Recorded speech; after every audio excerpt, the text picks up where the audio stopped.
action. Okay, welcome to In Other News with Rachel Blomstrom. Thank you if you are tuning in. This is the first episode, and I am greatly pleased to have some guests here with me, and we are going to be covering the male supremacy movement in a series called The Enemy is Woman into the Manosphere. And then we will go into some other current news topics afterwards. I am your host, Rachel Blomstrom. I am also the founder and artistic director of the Quarantine Queens Theater Company, which is an online all women plus international theater company. So definitely be sure to check us out. We're on hiatus at the moment, but we will be back shortly after we get this going. And I would like to go ahead and introduce our guest. First, we have Thomas Bottoms. Hi, Rachel Blomstrom. It is so good to be here. You're a regular guest on my show, Bottoms of the Barrel, on Q4 Radio AM 1680, q4.org, every Saturday, 5 to 7 p.m. Central Time. It's so good to be on your show now. It's a Friday night, and thank God it's Friday. I don't know what we're supposed to say or do about that. I'm excited to be here, and I'm going to try not to showboat and overtake your show. I'll try to realize that Miss Ross has to take a step back. Well, I'll let Barry Wilson have her moment. I'm sure there's going to be moments that'll be big time for you. Most of the show will. So if you're not familiar with the format, obviously nobody listening is. Basically what we're going to do is we're going to cover our main story, and then, it'll be conversational, and then we will have group discussion about things that are about that, and then add in our current news events. And so you're going to be hearing from everybody and some really fun perspectives. And next we have Mona Aburmishan. Okay, Aburmishan. Yes. You got it. There we go. Hey, thank you so much for having me on the radio. Yeah, thanks for coming out. Congratulations on your launch. Oh, yes, thank you. Yeah, pretty excited. Here's to her big opening. Woo! I've been, I'd been expecting it to come sooner. And then, of course, it comes the week that I get carpal tunnel surgery. So I can barely operate everything. All at once. Yeah. Rachel, it just means they're going to beat the competition one-handed. Plus, also, you make it look good. For those of you guys that are streaming or watching her at all, you make it look easy. So you're. Oh, awesome. Thank you. Well, I had to do it without eyeliner because I can't do that left-handed. Son of it, yeah. Do you have any shows or anything coming up? What are you into? Yeah, so I've been producing comedy here in Chicago for a minute over at the Comedy Bowl. If you guys are familiar with Diversity River Bowl, we've been running comedy. Yeah, we've been running comedy in there since 2015. Bang, bang. Actually, this is kind of our anniversary, maybe. Oh, yeah, it's 2022. So we've been around for a minute. We do some shows called The Riff on Tuesdays. We're moving it to Mondays, doing some earlier open mics. A lot of little things that I do, but let's just, have a lot of fun with you today. So thanks so much. Now, Mona, I've gotten the privilege to work with you, I think, for over 10 years now. Yeah. We started out in preschool. Yeah, we're going to get that Dawson Creek money. Aww. But you just recently returned from a trip to, was it Israel? Yeah, Palestine, Israel, yeah. Oh, wow. Yes, lots of sand, lots of 2 months. 2 months. Do you know what it's like living 2 months in occupation? No, I don't. Please tell us. COVID was an easy day. Oh. Let's just say you guys had all stuck were inside Corona for 2 years. You guys got what it's like to live under occupation. Real talk. And yeah. I'm back, baby. Yeah. Which do you prefer? That's funny. Actually, there's a beauty in being living in an open prison where the community really takes care of one another. But there's also kind of like living in a prison. Like you got to watch your back because your allegiances, what your word is, your bond. You have to be 100 with it. Yeah. In Palestine, otherwise, gossip and chaos can just make the situation 10 times worse. But so. Here, the individuality, the individuation of our culture has gotten so dangerous. We need community again. And when I was over there, if I had I'm like, yo, we should do something amazing for women. The community was like, or my cousin was like, yeah, let's do it. Over here, they're like, well, here's always finding a way not to do something. They were like, let's do it. So it was kind of cool. What haven't enough been done for women here in the United States? It's. That's a bad sarcasm. Speaking of what we have been doing for women, the male supremacy movement. Let's go. I'm just going to take the lead off real quick and say they actually really enjoy what the Taliban is doing to women. And that's not an exaggeration. That is true. So I did want to start with the Manosphere. So actually, if any of you are on TikTok, there was recently a trend where men were posting as edgy jokes that they were going to imagine I took you on a date and then blah, blah, blah. And the punchline is I do something violent to you and then you die. Ha, ha, ha. And that was, we could not get TikTok to take those down, though those of us who were responding to them and criticizing them, a lot of our videos got taken down. And that is, unfortunately, something not uncommon when you get onto social medias, especially Facebook. But YouTube has one of the biggest backgrounds in the Manosphere, and we'll get to that. But the Manosphere is an online channels. It's a bunch of different groups and organizations of these men, and they are in various levels of hating women. There's been Gab, 8chan, 4chan, Reddit, YouTube. And then, of course, they lurk in the background in some other places. And you might even find them like on Instagram. Some of their groups will just say like cool memes or dank memes.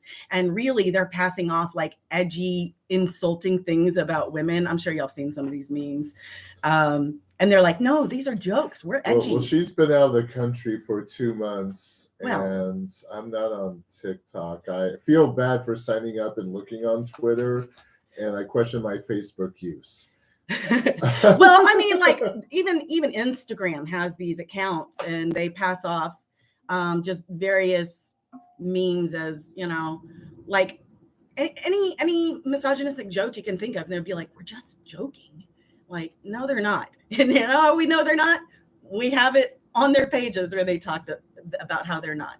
It's something worth pointing out with misogyny here, especially in the United States and our culture. Like a lot of the, I hate to go back, late 60s laugh-in episodes, Judy Carnes, a lot of the jokes were like she would speak up and some man would just like backhand her, only to realize like that kind of was her life, where Judy Carnes trying to tell a joke was the joke versus whatever Judy Carnes as a human being was a joke telling. Oh man. And that's rough. That's they would really like that in the Manosphere. They would be a big fan of that. So like, this isn't just a general idea. It is organized hate groups. And the number one thing they have in common is violent misogyny and blaming women and feminists for mostly white guy problems. But the Manosphere is not dedicated only to white men. But the problem is they hold hands with the white supremacist movement. And now they also hold hands with the DC and evangelical movement, which have either of y'all seen The Family? No. On Netflix? No. It is. Oh man, you have to see this. Yeah, it's a docu-series. I think I may have seen a couple episodes. Yeah, with Doug Coe. I think so. Yeah. Yeah, they very cuckoo nana. Yeah, I like it. Yeah. You know why? Can I talk Yeah. That? Because I'm from Chicago. Okay, those of us that are from Chicago or live in Chicago, sometimes we really gotta watch our mouths because we know how to give the heat. We just do. Like, remember, Chicago is we walk a fine line of, if you could cross somebody in the grocery store, they could be packing heat, they could shoot you, and they'd be justified doing it for a variety of reasons. So we're always like walking this very fine line about what we say and what we don't say. Yeah. But when it comes to some numbnuts that put stupid stuff, I can't swear. So put it on TV, I have trouble with that too. I'm always like, if I could just go head to head verbally, but that simple little is like hiding behind their docu-series or some stupid post. I'm like, no, come here. Yes. Come here. Let me show it. Come here. Like doing some like old school on the basketball court, like smack talk. Mm-hmm. These I'm telling you, these white supremacists or these like they're just so the what about Me Too movement ass people. Yes.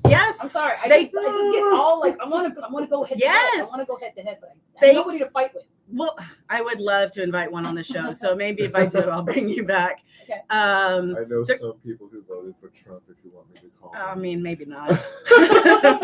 We'll think about it. But yeah. Oh, and then there's my dog who's here, and she's asking for food because she knows when I'm live, and she takes advantage of it. She's been quiet for the entire day. And she's like, no more male misogyny. Yeah. Well, How she's many also stepfathers has she met, Rachel? Why does she act this way? none.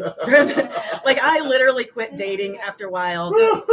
Post Me Too movement, and especially the response from men in the male supremacy movement has just made it disturbing. It's also added to a COVID drought. Yeah, that too. Like, not only do I have to worry about crabs, apparently now you're going to give me COVID. Like, Yeah. I don't want to have a flu anymore. Like, not only do I not want you in my house, we can't meet up at the park because all the kids there now. Yeah. It's not as free as it used to be. Mona, one of my followers, Axel, said that you were really speaking them facts. Big fan of what you're saying. What Mona says is very true. Like some of the stuff that I hate to say it. I don't care if Monday's blue. On Tuesday, children died, and Wednesday too, and Thursday, hey, Republicans don't care about you. It's Friday, and I'm depressed. This has been the whole week. Seeing how Governor of Texas Greg Abbott and Ted Cruz responds to the whole issue of, oh, hey, we've been having mass shootings in schools for 23 plus years. What can we do to resolve it? Yeah. And the response is, don't make it political. Right. And let me go get some NRA money on Friday. I am so sick of that argument about not making it political, because it is absolutely political. That's the only way to address it. We can't address it without politics. What a bunch of liars. Yeah. And so Ted Cruz is really one of those like, dude, step to me. Let's see what can happen. Let me call. There's some scene in the movie Soul Food where Vanessa Williams realizes her sister Doug got smacked. So she calls the cousin that just got out on parole to go see the man who smacked her sister. And it's the old school method. It's one of those like, deal with Ted Cruz, like, do we need to call some people? Like, do we need to call somebody? We'll just go show up, walk on in, teach him the lesson he need to learn. In the Navy. And then we're going to go ahead and go on back. In the Navy, we called that fan room counseling. So you'd go into one of the fan rooms where they're not used for like actual working spaces. And you'd go have your conversations in there and work that out. You sometimes have to do a little bit old school. And unfortunately, we are dealing with people that don't know what the old school is. Like Ted Cruz walk around like he a rich white man. Yeah. It's one of those like, you have Canadian and Latin. Do you really think you're not on the list? Yeah. See, Bono look at me right now. It's like, we on the list. We're a little bit lower than Rachel because you white woman. I'm very Northern European. Yes. But we on the list. And like Ted Cruz walking around like he a white man. But I am Jewish too. Clarence So Thomas, he also walks around like he a white man. It's like, you don't get you on the list. And at some point when the Supreme Court recognizes their original list viewings of the Constitution, that means we kick off the women and the black man, but we have to make sure we put the black man in jail because he married a white woman. Yeah.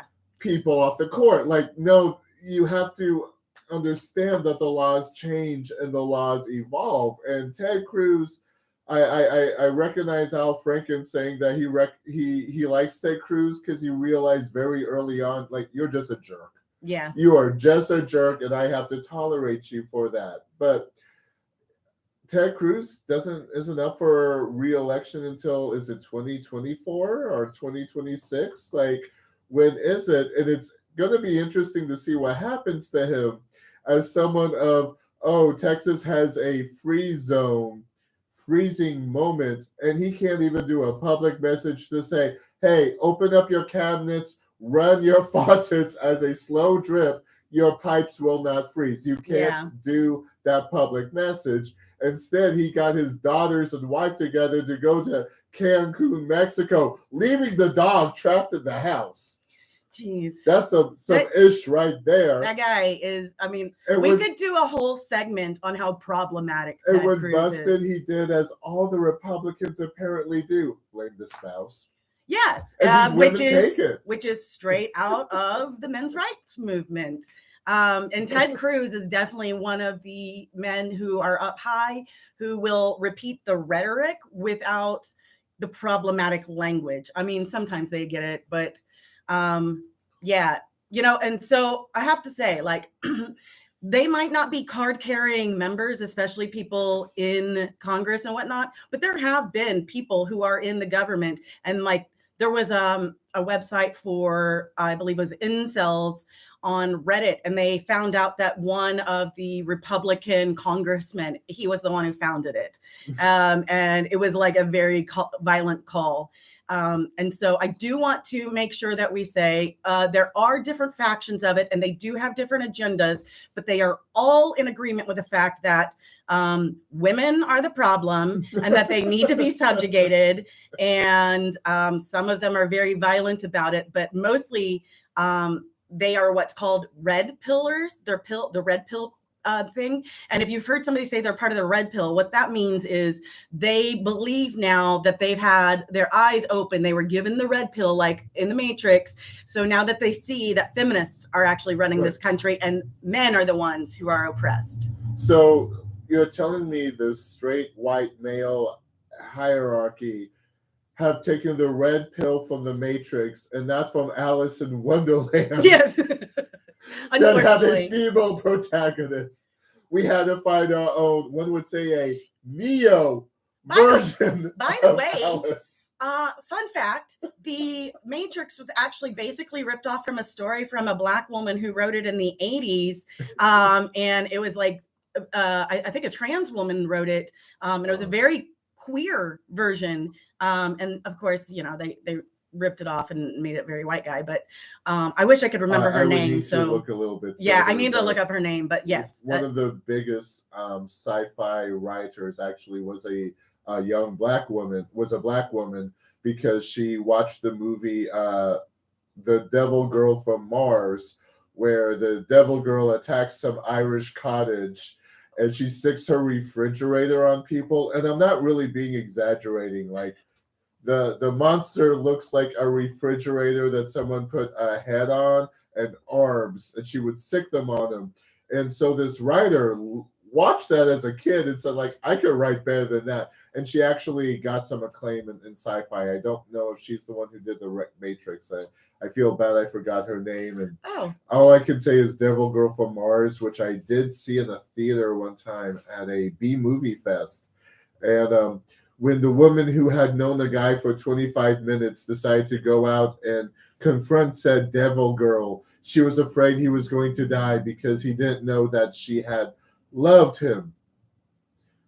Fallen in love in 25 minutes. Well, it definitely happens in Shakespeare. That's true. Shakespeare has a lot of like, oh, we just met and you gave me a candy. Oh, be my husband.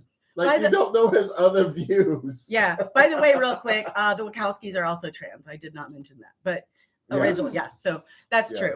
Yes. Speaking of trans, all things that are not cishet, obviously nuclear family, are definitely anti what the men's right movement wants. So here, let's go over the factions real quick. There are the men's rights activists. Some people will say that they're milder, one of the milder groups. But the thing is, they are the most politically active. And I'm trying to tell my dog no. And they are the ones that believe that women are both intellectually and physically inferior, but also at the same time conniving and, smart, and they trick men at the same time. So you're both of these things. Oh, they need some hugs. I know, really. I want to hear this beautiful list, because clearly either one guy wrote it because he was like, he had a crappy ma or something, or like a older sister that like touched his pee-pee and smacked him across the face. Because and then he just made a copy of it to the next loser that was like, oh man, I don't feel good about my life. Oh, let's blame the broads. Yeah, okay, cool. Yeah. Let's keep listening to this list. What did you guys write in your tree house? Well, the National Coalition of Men might as well. Harry Crouch is the guy who runs it. And they are largely battling women in the workplace because, they took our jobs and they're not very happy that women are taking their jobs. And they are suing places like that are making groups for women on basis of discrimination. So some women have tried to organize like a group. My dog. Yeah. You know what I want to say. Yeah. Yeah. She knows what I want to say. Yeah, she gets it. She's very emotionally involved in what everybody's doing.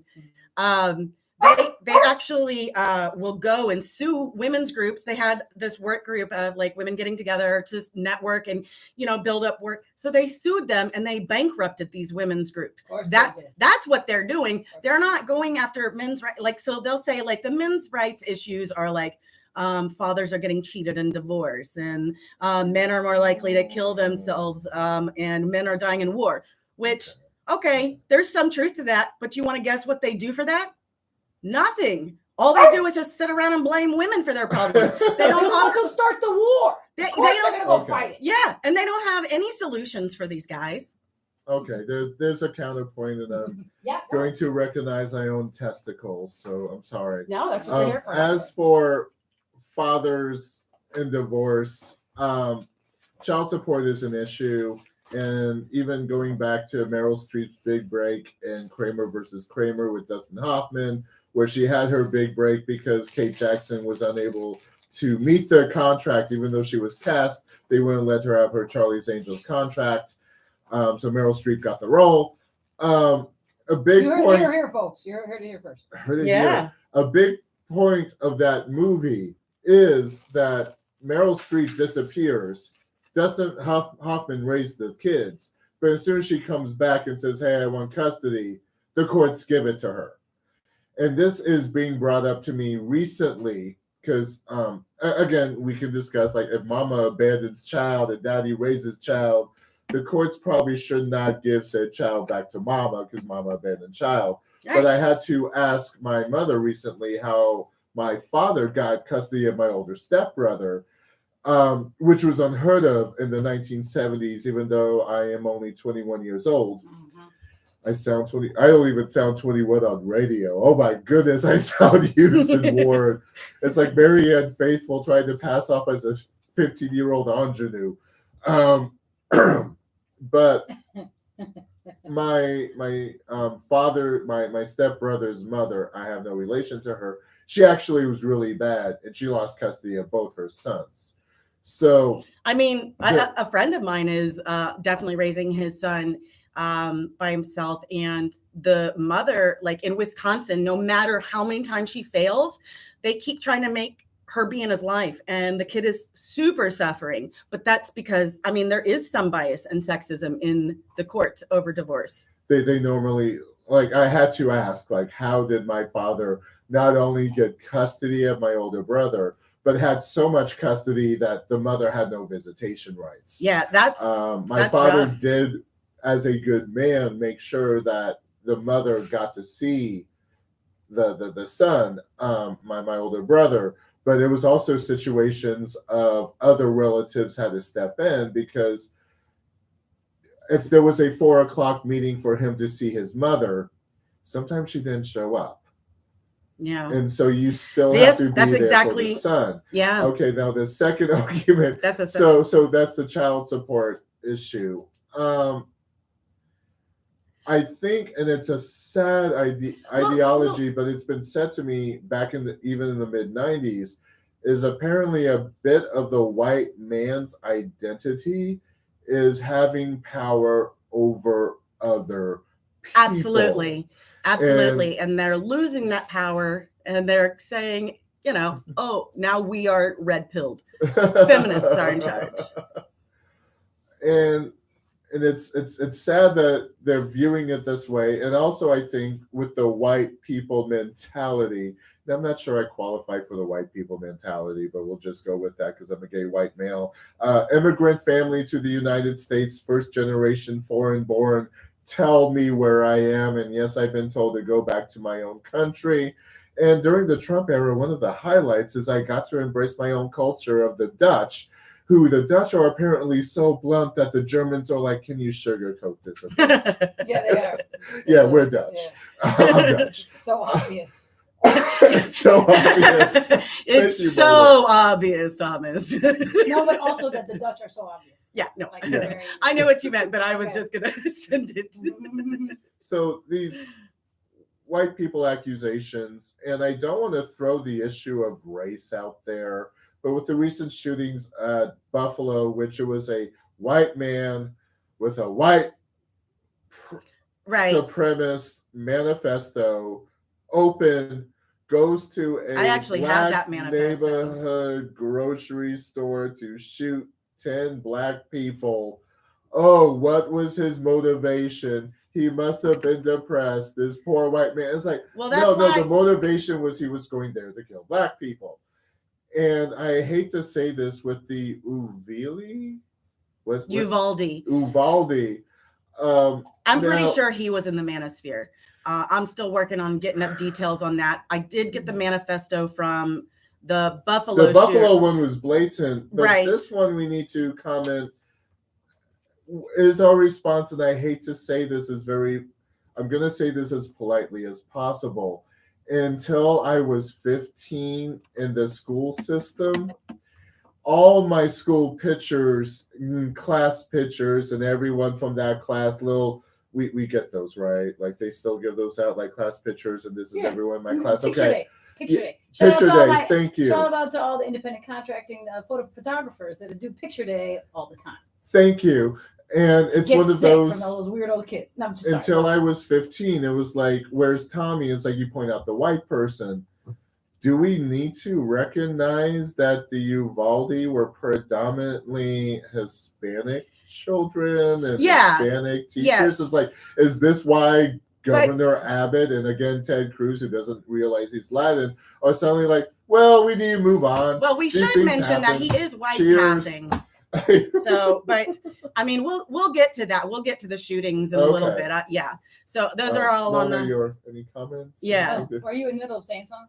Oh yeah, I was just saying that we'll get to those, and that is a result, especially of incels, this violent, like they call it the incel rebellion. But I just wanted to go ahead and get through like a few of the terms so that we can be using those and understand like like how that affects like what we're understanding of these things.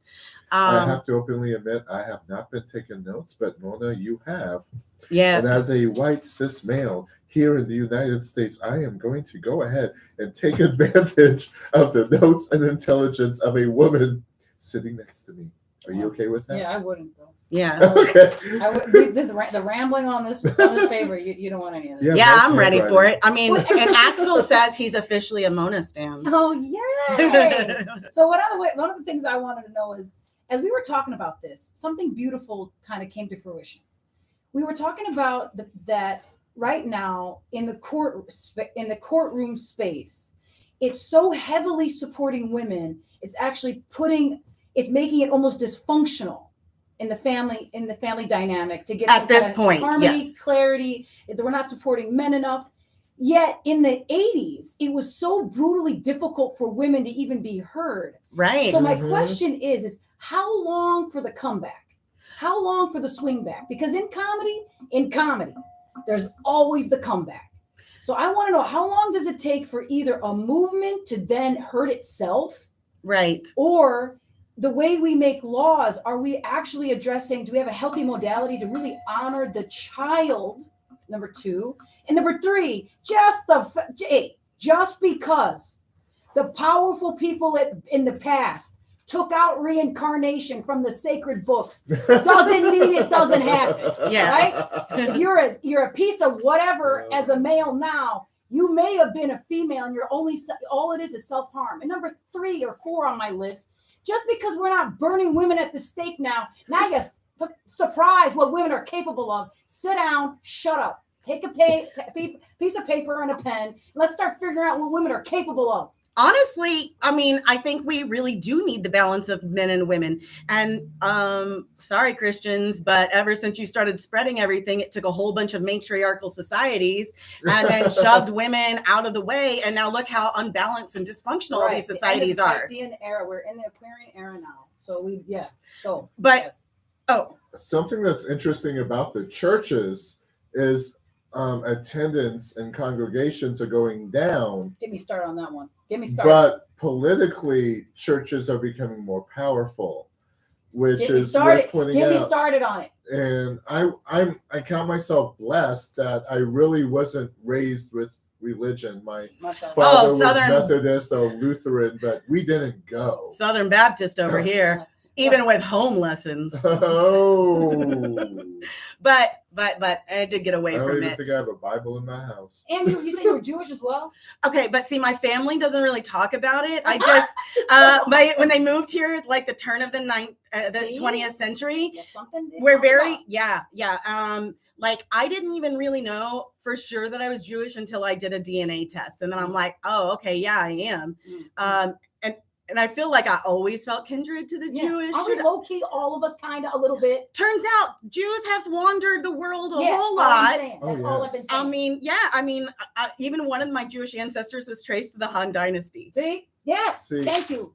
Plus, we got to start doing our history, kiddos. We got to start opening books. All right, we got to put the Kardashians down and start picking up some books. Yep. See, I need to point out that one of my aunts, she did our history and found out that we were Jewish like 3 generations back before World War II, which was a blessing because when Nazis took over the Netherlands, they only went 2 generations back. And so my grandparents were sent to the camps in Indonesia instead of like Auschwitz. They forget that the Germans were starting camps in 1908 down in Namibia and were practicing killing the San people, some of the most historic humans ever on the planet. They were practicing that stuff. So, oh gosh, get me started on some other stuff. Oh, the other thing I wanted to add, this is one thing that's really powerful. Yes. I think that the United States would really learn about itself if we chose to surrender the language of the occupier. English is a colonial language. It is built, and its structure creates a level of mental wellness issues because you have administration. You have 2 words that are saying the opposite.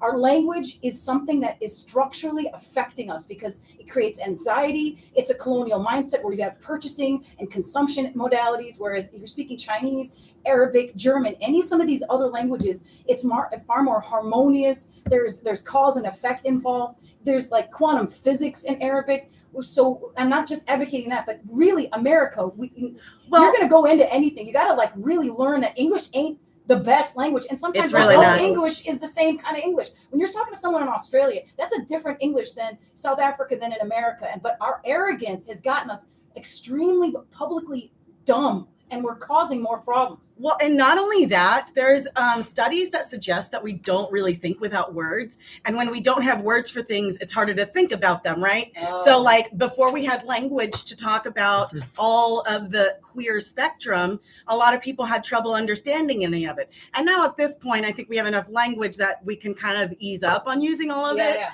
But, I mean, there's a lot of truth in that. We can't think without words. And Americans only want one language, and they want to do it poorly. I mean, I'm bilingual. It really changed my life learning another language. It did. Yeah, it gives you an amazing perspective.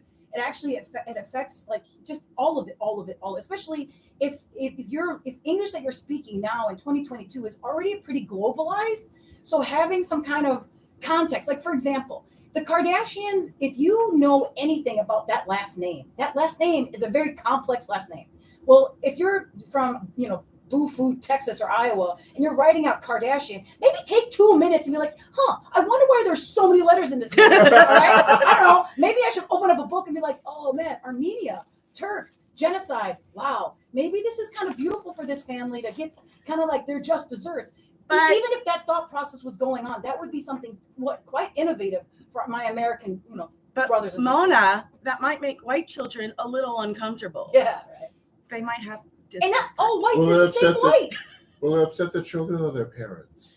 Exactly. You know why? Because their parents are in those pictures, or their grandparents are in those lynching pictures smiling, and they don't want their kids to see that. Yeah, that is a thing though. That is a real thing. Yep. Think about it. You're doing your homework and your history, and you're like, wow, my last name, great is Whiteside, son of how white are we getting there? Oh, son of a Yeah. Sometimes that's hard. Whew.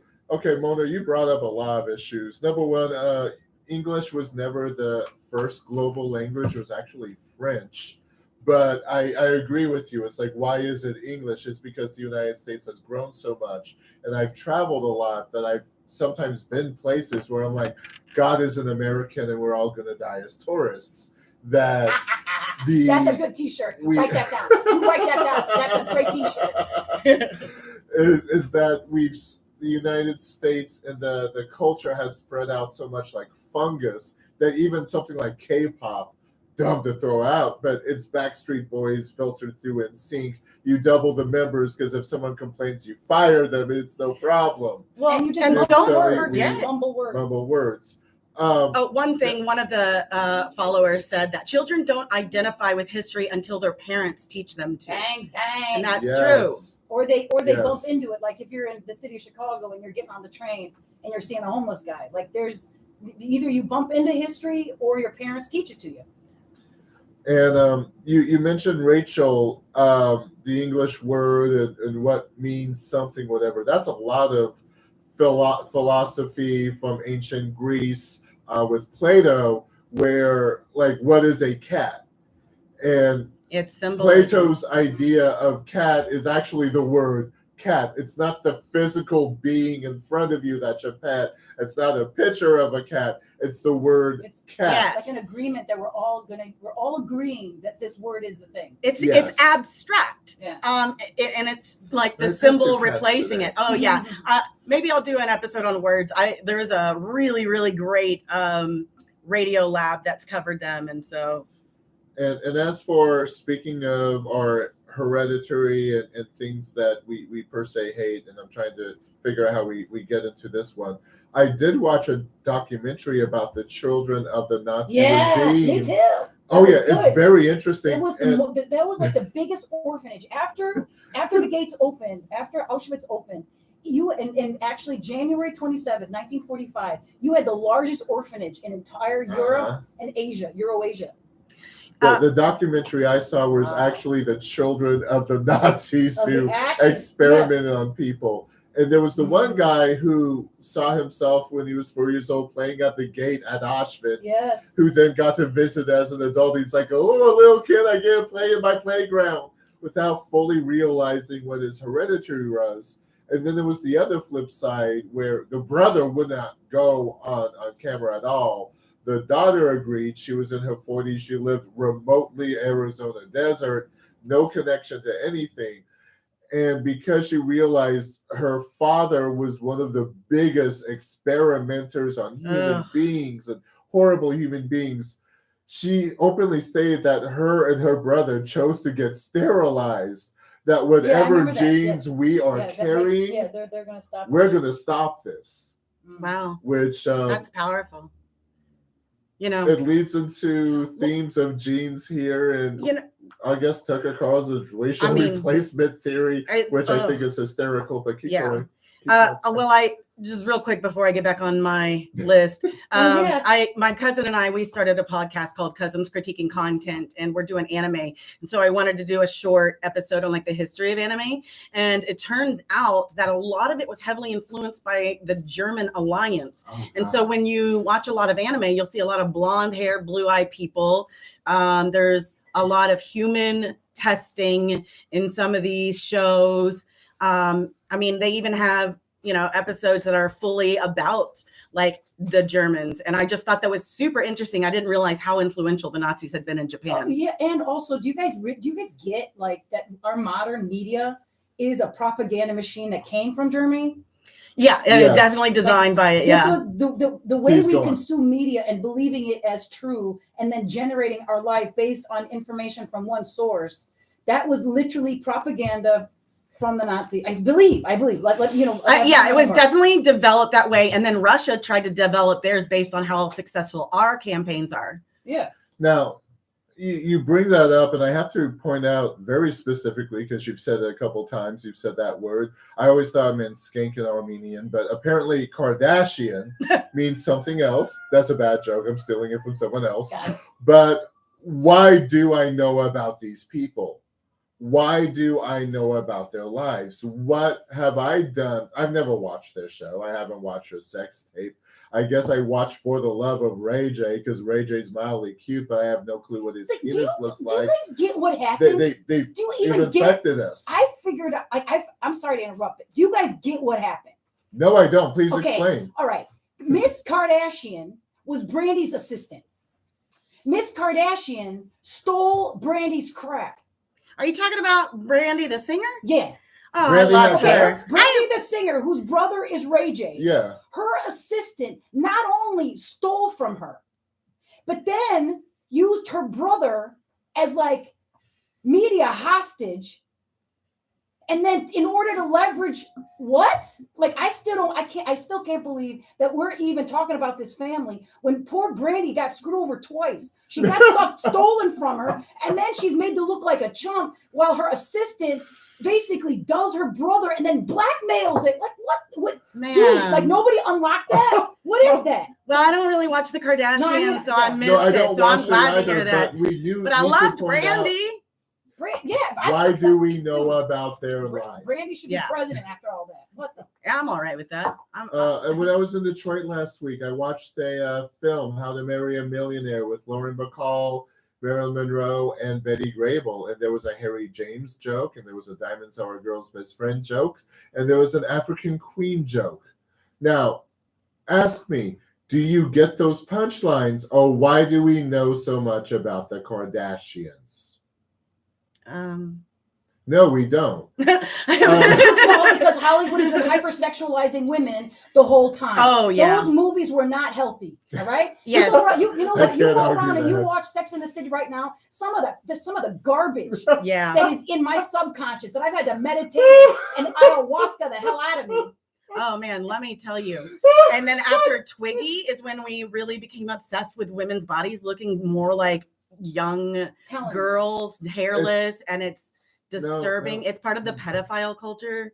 Yeah, it's worth pointing out actually that Motown with the Supremes and Diana Ross with the very skin, big eyelash look were actually a black Diana Ross thing until Twiggy appeared someplace with big eyelashes looking skinny. Oh, she did that? Oh. And then Twiggy became big, and Barbara Streisand. It's just because she showed her boobs, right? No, she got naked in a movie. Ever showed her? Oh, boobs. I don't know. This is more your Twiggy's area. Still alive. No, it's But one of the things we always have to recognize, and I'm going to go hear this, is that while Rome conquered Greece, culturally Greece conquered Rome. Zeus became Jupiter. Yeah. Aries became Mars. And I think in our current society, which is scaring white people, rich white men of power, is that we're being culturally conquered. While the person of color was brought to the United States, enslaved, punished, and everything, culturally, it's cultural genocide. It's cultural genocide is what it is. And it's forced assimilation, and it's terrible. And also there was a shout out for Moesha. Which was a great show. Moesha, Love that. we all agree that was a great show. And then somebody else said that the best people have missed the Kardashians with pleasure. So that is true. Yeah. So real quick, under the men's rights movement, so there's a few groups that are focused on men's rights and fathers' rights. And like I said, Promise Keepers, National Coalition of Men. And then there's a few and the thing is, like, feminism has wanted to address these things for them. In the 70s is actually kind of when the men's liberation movement started. But by the 80s, they're like, this is hard. I guess it's just all women's fault after all. We need to quit giving them rights. And here's a quote: women should never have been designated as a protected class. Women never should have been given the right to vote. You're so real talk. How did you think you were going to get here? How are you not, dude? How you think? You know what? Keep going. Sorry, I'm coming. Keep going. Never mind. They're actually going after our vote next. I guarantee it. Everybody keeps talking about what. I wish they would. You know what? Because then I'll run for president. You're all going to be in trouble now. Yeah, do it. I've been asked to run for office, and I'm like, I just started a radio show. I think this is more my pace. Okay, good call. But yeah, you could definitely come on here. The next movement I want to talk about is the PUAs, or pickup artists. It's, the old idea of Casanova, and you're like, oh, well, we're not going to use our good looks. We're going to use manipulation. And they believe that they are entitled to sex from women, and they will do anything they can to lure them. There was a book called The Game that came out in the early 2000s, and they really basically started outlining how to date rape. And then came Roosh V, who you might see him. What is his last name? I'll think of it in a minute, because he goes by his last name now, and he keeps going on podcasts and making all these terrible things. But negging, have you heard of negging? No. Negging is where the practice of insulting or undermining someone in the belief that diminished self-confidence will make them more receptive to sexual advances. Can I go head to head with somebody like that? Yeah, do it. Oh my God, yes. It'd be so great. It would be like verbal jujitsu. Yes, it'll be beautiful. I'm happy for that. Because I would leave them feeling empowered. I wouldn't use their superpower against them. I would neutralize them. All right. Because they'd be like, oh, I want to wait. You're right. I should love myself more and meditate. I hope so. It's funny you bring it up, because I've dealt with that in the as a gay male. I've dealt with that, like the guy who thought insulting me and making me feel less than was somehow going to endear me to him. Yeah, it's an actual tactic. No, I have no absolute interest. Oh, you think you can do better? It's well, I know I can do without, so we're okay right now. Yeah, and it works on some women, though. You know what? Okay, fair enough. Because today at the gym, there was somebody that is so offensively attractive. Oh. I go to the gym at this hour just in case I might see him. Oh. And he wears a shirt where it reveals his chesticles and his muscles. It's so beautiful. I almost went up to him and listen, what are you doing right now? All right. I'm out here. I'm just trying to work out. Put that away. All right. I don't need to see on his beautiful body. I can't focus on Friday morning at 9 a.m. Now, is that insulting him? Or am I flirting with him? Am I sexually harassing him? Or is it because I'm a woman and I sound aggressive like a man, empowering him? Did I neutralize the situation? Because did you tackle him, and was he asking for it? No, I wasn't going to touch him. But I know if I walked up and he would have blushed and he would have laughed. Would I have been inappropriate? Potentially, it's going to depend on the person, honestly. Okay. Now, does he not have the ability to dress the way he wants to? Oh no, honey, he came in with that on purpose. You know those shirts that just because you thought it looked good, don't mean he thought it looked good. He was I see you at the leg press. I saw you at the leg press checking me out. I mean, you got to feel this situation's out. I feel like we can tell when. That's what's upset you. I feel like we can tell when somebody doesn't want to be approached. I definitely put on my face, don't talk to me right now. And I try to look scary, and it doesn't even work though. So then you got to snap back. Okay. But right. sometimes, you're feeling it from somebody and you're like, I might let this go, especially if they're particularly clever. Not if they're negging me though. As for this fear of the pickup artist, I have a note oh, you're a player, I'll let you know when I want to get played. And it's at that point, as the individuals, do I want to invest time with you? Do I want to invite you over? It's also the episode of Cheers where there was a concern that Sam, played by, what's his name? It doesn't matter. And he was with a woman, and she learned he'd been with many people. And so she finally was like, hey, let's go to your bar. It's after hours. Let's get a little bit freaky. He's like, why do you want to get freaky? And she's like, well, you've been with a lot of women. I'm hoping you're good. Yeah. Well, see, here's the problem is the media is portraying these pickup artists as these cheeky, handsome, fun-loving people like Barney on How I Met Your Mother. That dude's super, super problematic. These dudes, Roosh V, he writes something called bang books. They're predatory. They are predatory. They are literally designed to teach men how to rape. Yeah. These guys, they make millions of dollars doing this. Rape? Well, let me see if I can read some of this, Like, because last time I you tried to. getting people drunk? Are you slipping Yeah, pills? yeah. Or if it's Whatever just, it takes. if you are being Whatever it flirtatious takes. and they fall for flirtation. Oh yeah. You know why? Because they can't just be themselves. Because they're so average that they can't, like, oh, you know what you gotta do, you gotta do. How about this? How about you be normal? Why you gotta be so extra about it?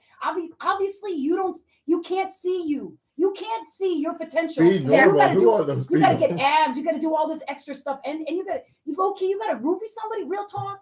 Real talk. No, All right, no, let okay. me read you Roofie some is of these rape. quotes. Let me read you Getting some of these drunk quotes. is Dude, rape. it's so sad. Dude, it's so sad. Keep going. But if you play on someone's, No, you And need they to hear choose these to quotes go home before you with start you. defending these people. okay, no, All I'm right. sorry.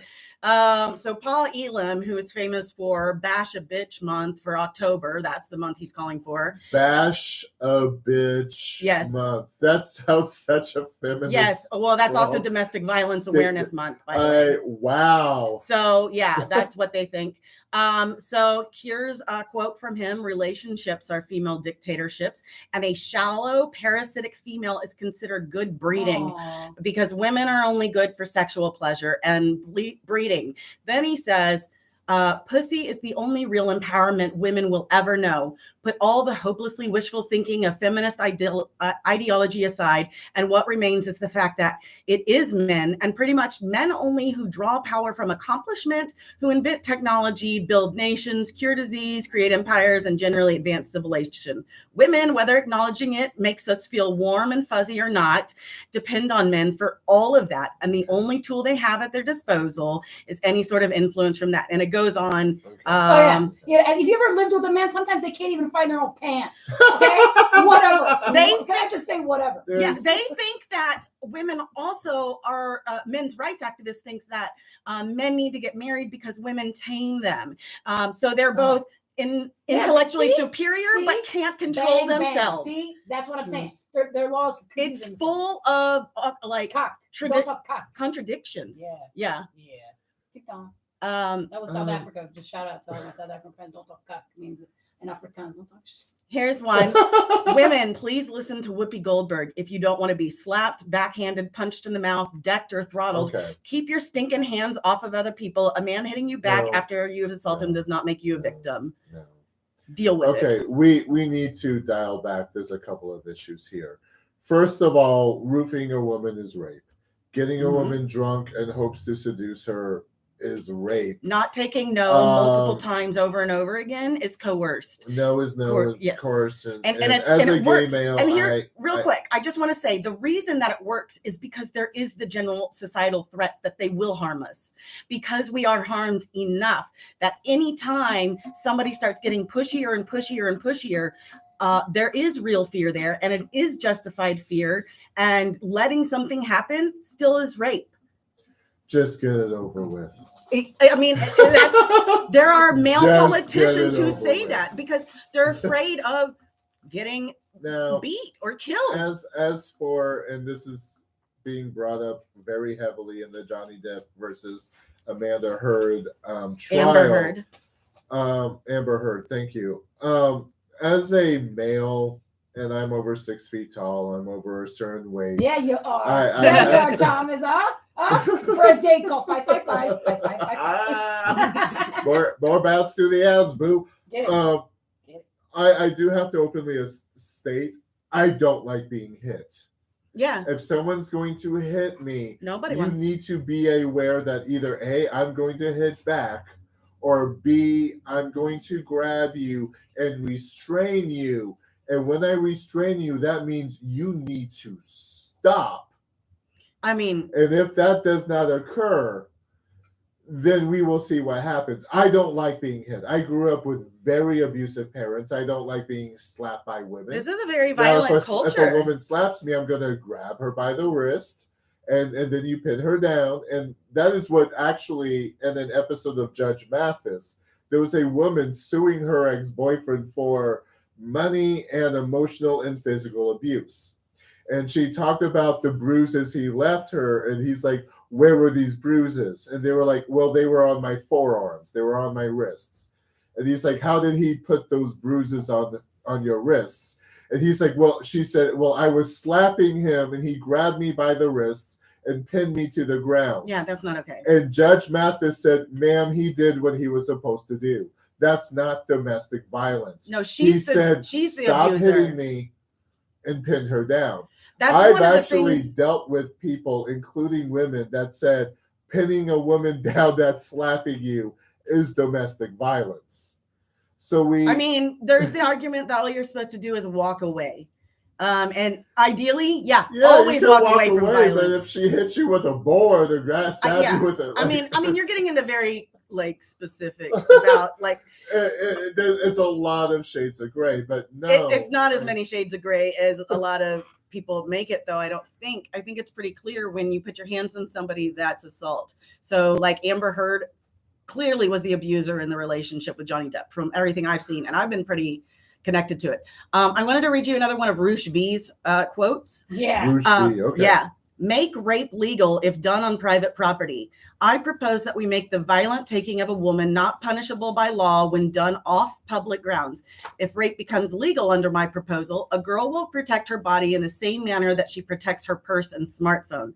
After several months of advertising this law throughout the land, rape would be virtually eliminated on the first day it is applied. And that would be because we're not allowed to call it rape. And marital rape was not actually officially banned in all 50 states until 1993. So we can complain about this man's opinion. We can. He's not alone. That's the thing. I'm telling you, it's a huge millions of men. If I could tell myself anything to my younger self as a male, I would tell myself to buy a metal water bottle, the same one I have. And next time I got bullied at school, someone would regret it. Yeah. I would raise... After watching, and I hate to say this, I did this twice during COVID. I forgive myself. I watched Flavor of Love. And one of the first lessons I ever got from Flavor of Love is if I have a daughter, when she's 3 or 4 years old, co-ed sports. You're going to learn how to be around boys. You're going to learn how to behave around boys. And then at that point, I'd probably buy her a metal water bottle to take to school. And probably when she got into junior high, give her a knife. Do you and hear, if a man bothers you, you need to beat him down. And if he can't come after you, you've won.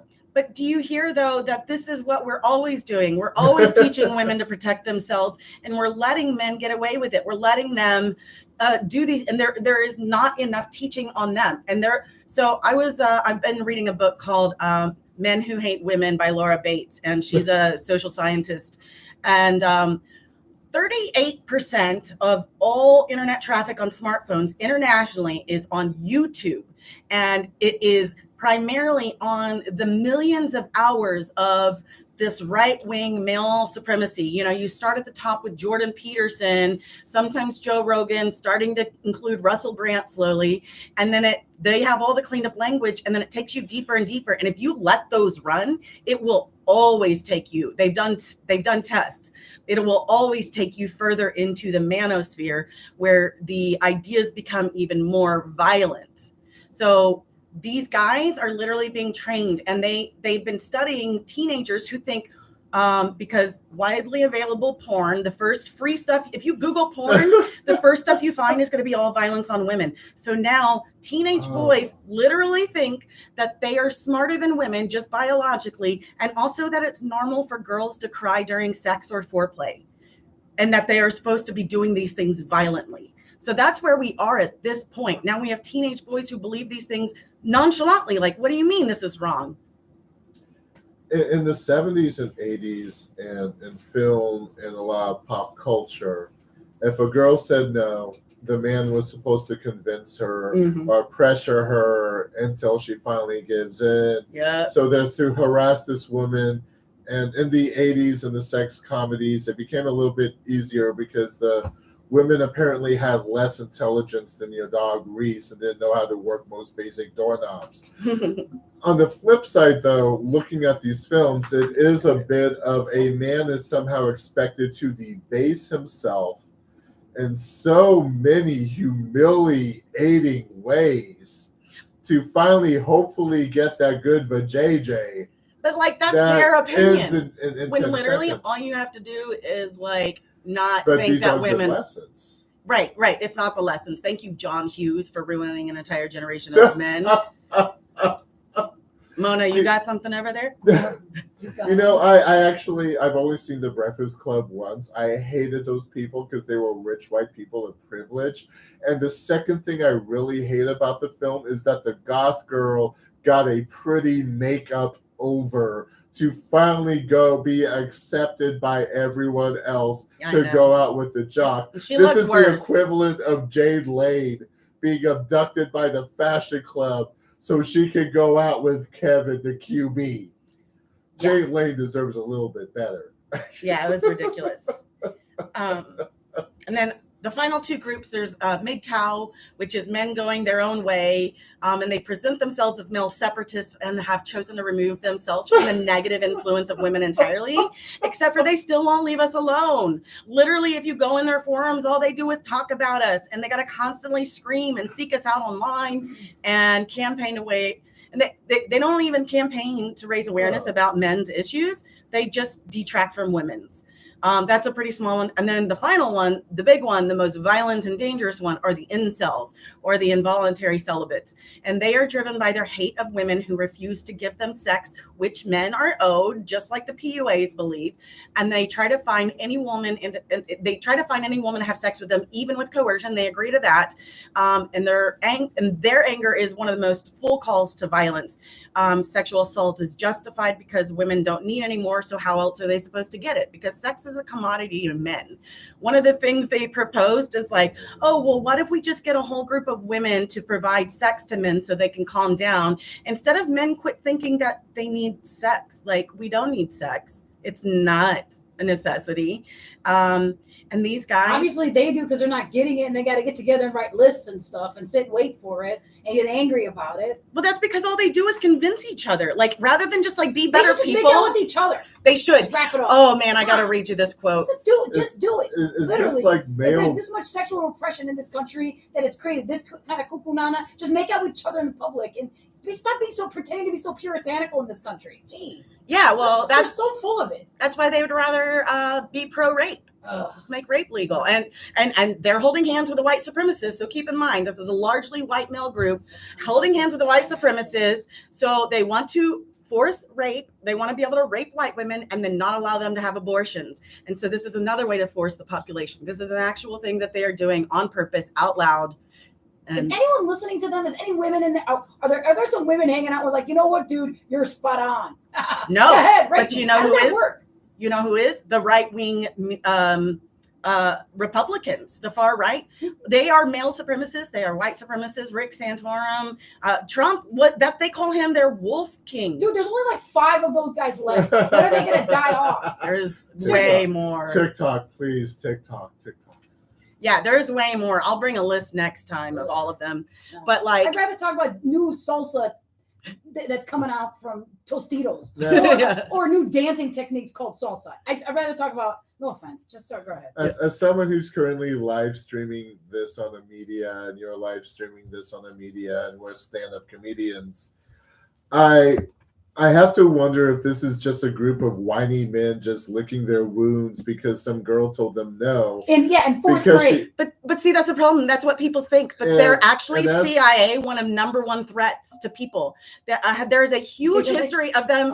These mass shootings. You're such losers. You got the CIA involved. You're nuts. These mass shootings are literally all from the Manosphere. Oh my God! You know what they should do? All they of should them. Just learn how to make their own at-home potato chips or something. Brew some beer. Do something with your life. Contribute. Plant a tree. Don't just sit there like, what, dude? No one's gonna suck your D, bro. Acting like that, you're still not gonna get it. Exactly. But they don't like. Here's a quote: "Women and their expectations are the sole reason why dating today is absolute caca for men."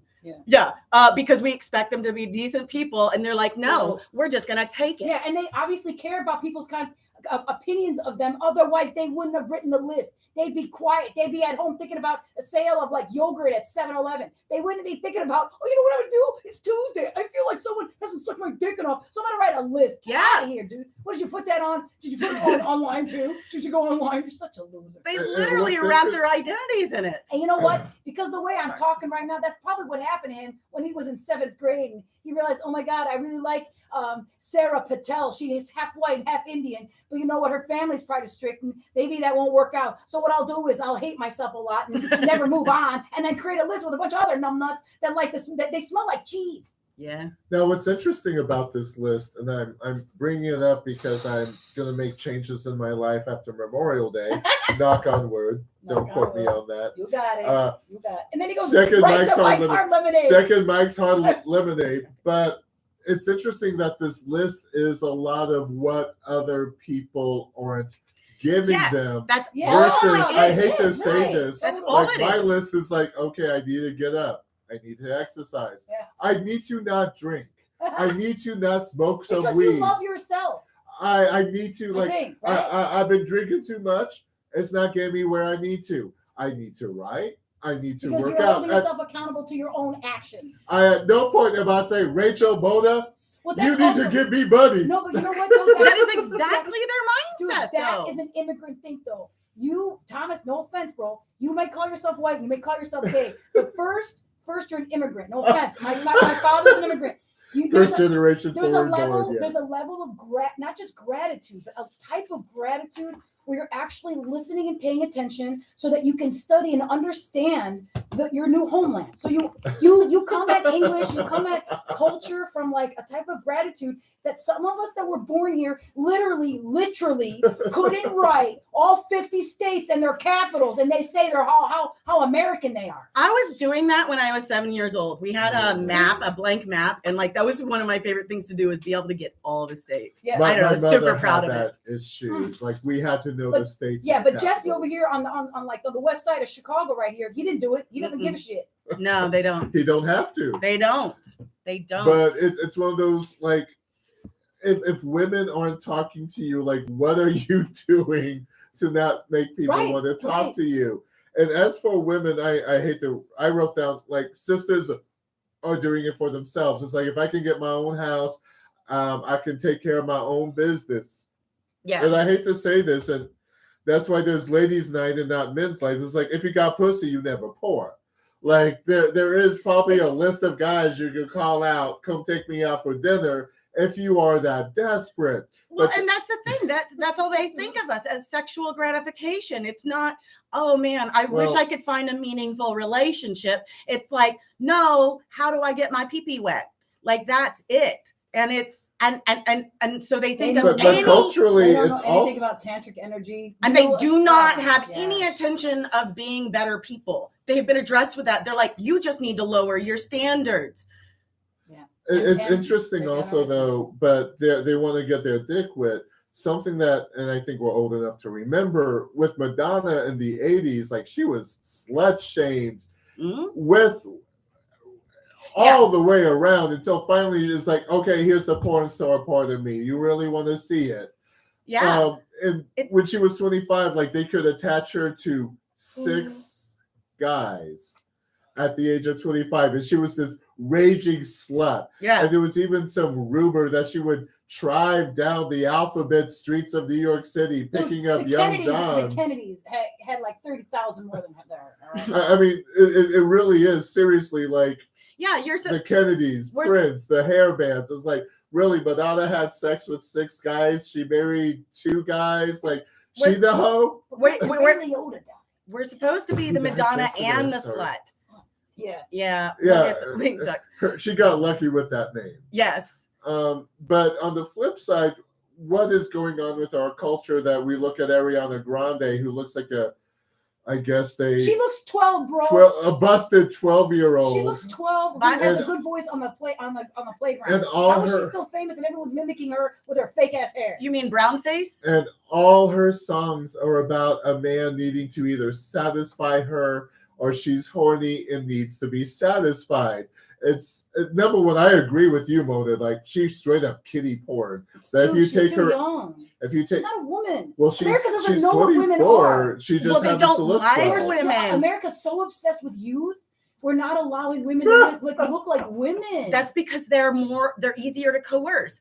That's why they say feminism is ruining women, because it makes you aware that you're your own independent person with rights and abilities to say no.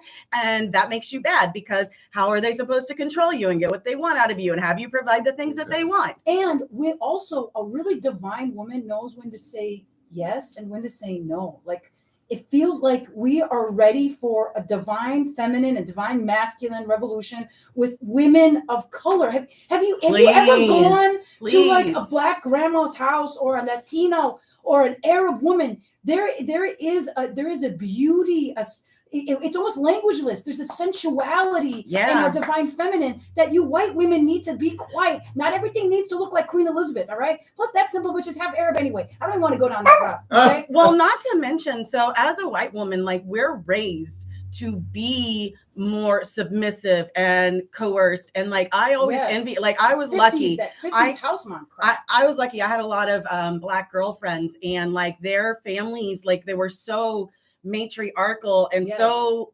beautiful, and their mothers were just like, I don't know, it was very, very much different than all of the white moms at my soccer games.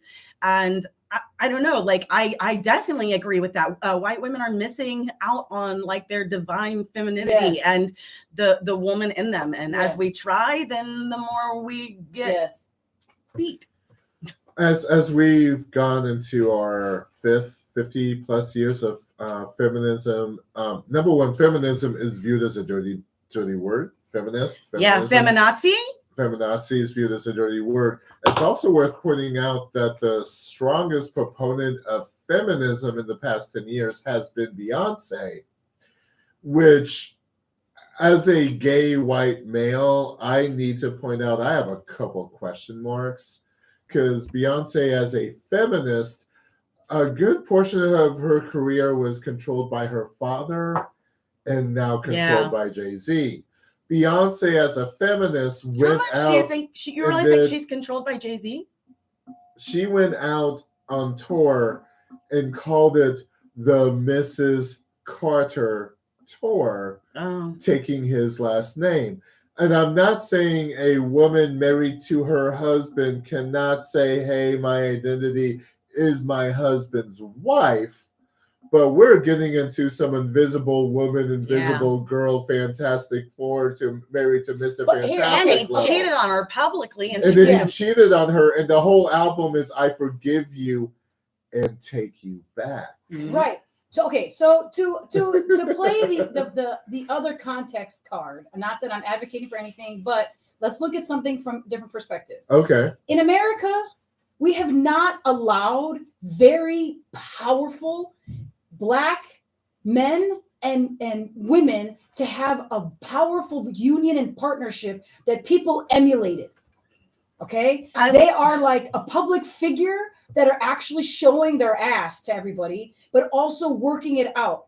We're, like, for example, good old Oprah, she wants to keep her pillar, whether it's ambiguous or he's emasculated, whatever. All I'm saying is, in American culture, historically, we do not have, except for maybe Barack Obama and Michelle Obama. That's who I was saying. Those are the examples I was going to go for. If they're just one version of it, great that we're criticizing it. Okay, that's great. But at the same time, let's not get too easy at sometimes we can over criticize to not even allow the uniqueness of that change to flourish. Like real talk, you can be a billionaire, Jay-Z, but if your hood is still doesn't have paper and pen to write jokes, you can kiss my you can kiss my ass. Yeah. I don't care. Billionaires, when I meet with billionaires, they have one of the most dangerous problems. Their ego is so significantly off to when they make one decision, they affect the economies of places. So when you meet a billionaire, literally they have mental wellness issues, but nobody wants to talk about their OCD. No, because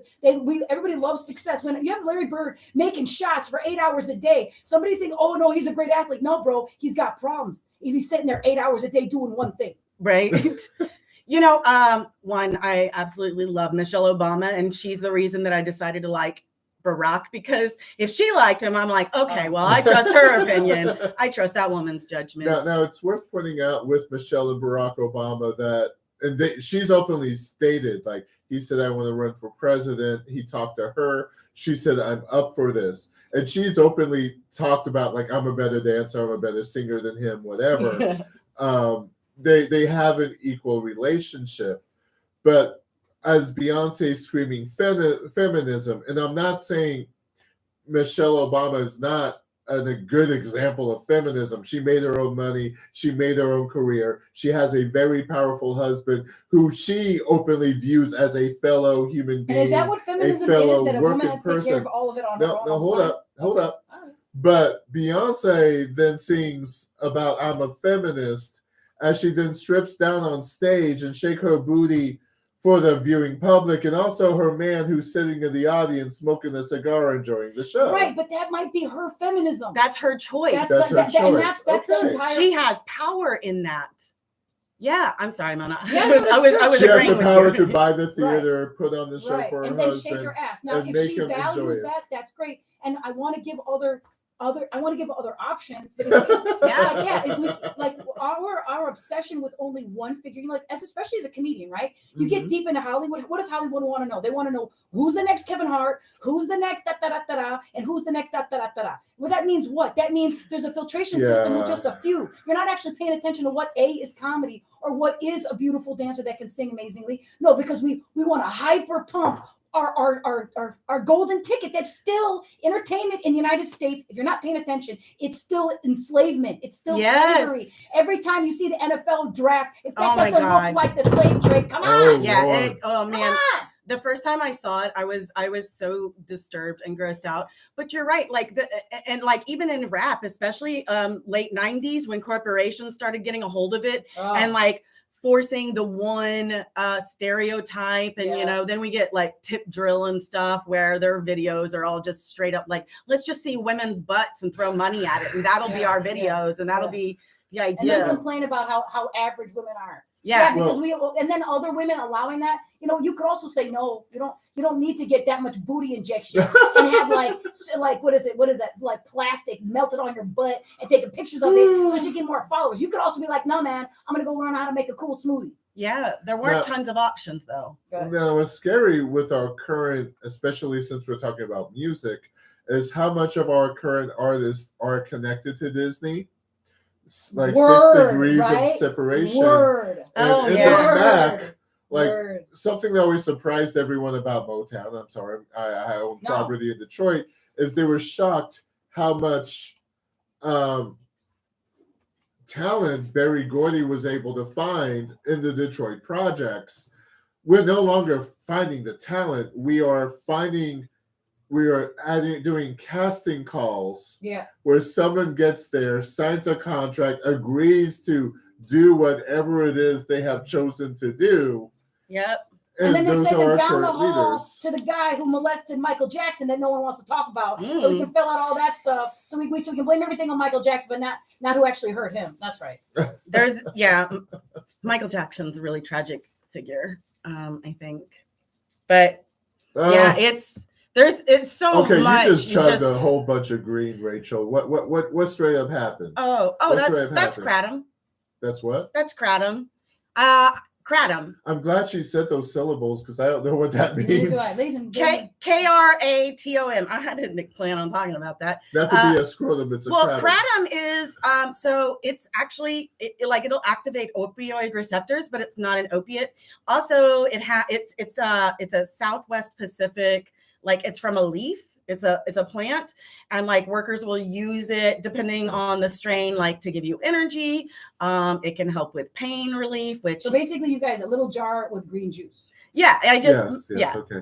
Ms. Blomstrom, I'm gonna go ahead and say, last time I visited Phoenix, Arizona, I had a green Bloody Mary made with green tomatoes, and as I drank it, and I won't order it again, but I did drink it. And as I drank it and saw that color, I said, I will see this color again. That's not been my experience. That color again. I'm sorry, but was that too graphic? Was that like? I kind of sense it was coming. Well, I think we can kind of move a little bit to the Roe v. Wade, but to kind of tie up just the intro real quick, what I do want to, like, I know there's been some defense of some of this stuff, but the truth is it is only anti-woman. They don't have their own agenda to help fix these problems. And they are organized, and there are way more. I mean, I'm talking billions of views on YouTube from these channels, and hundreds of thousands of members in each of these different forums. I mean, there are millions of men, so it's not a small thing. And the mainstream media won't say it because why? Because corporate America is full of them. They do want to subjugate women, and that's why they are passing laws, and that's how we are getting to where we are with Roe v. Wade. And they are terrorists. Even according to the CIA. See, not all Palestinians are terrorists. Sometimes it's your average white guy that works at like Coca-Cola or something. Actually, more white men are the biggest threat. Alt-right white men are the biggest terrorists in this country, as put out by our We're government. coming for you, Bilderbergs, huh? We're coming for you, Bilderbergs. How you guys doing out there? I'm both skull and bone. How you guys doing? Good. All right. Now, something worth pointing out is we as a society are being so manipulated by the images we see that when something seems so clearly to be a fact, we're being told it's fiction. The Buffalo shooting, I'm sorry, white man, white racist manifesto, replacement theory, shoots up and kills 10 black people right here in a black grocery store. And we're just, it's just a mass shooting. Our society. No, I got a screed right here if you want to read it. All 180 pages. 180? 180 pages. And look, somebody wanted, he needed help. Oh, well, a lot of it is like notes and screenshots. And it turns out he's in INTJ. He's the architect in the Myers-Briggs. That's in here. I mean, he's got, why did you, here he asked his own question. Why did you decide to carry out the attack? And he said, to show to the replacers that as long as the white man lives, our land will never be theirs and they will never be safe from us. And then there's about 15 other reasons. But if that's not very clearly racist. That was clear. We were clear with the march on Charleston. This is page 4 of it. What was it? Yes. The like blood and soil. Yes, North Carolina. North Carolina. They will not replace us, is what they were saying. It was very clear. Have you ever watched the old videos of like the Nazi rallies? Hitler loved to do them at night, and then everyone would have torches and then just walk through so that they could show the images of how many people it really was by just seeing these torches. And so that's why they had their little Kmart tiki torches with them. Does Kmart still exist? I don't know. Now it's an LA Fitness over here on Arizona. But yeah.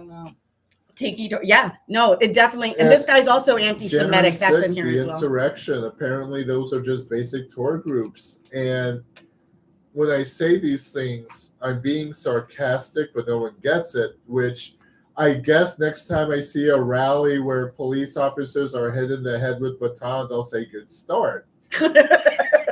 When I look at school shootings in Texas and the fact that no one seems to care, I guess the reversal of Roe versus Wade's okay because we'll control the orphan population through school shootings. Yeah. And it's a messed up logic, but you haven't brought anything else to the table. So that makes sense to me. Have either of you read any part of the pre-decision written up? Which, first of all, why is Clarence Thomas still in the Supreme Court and not impeached? Anybody?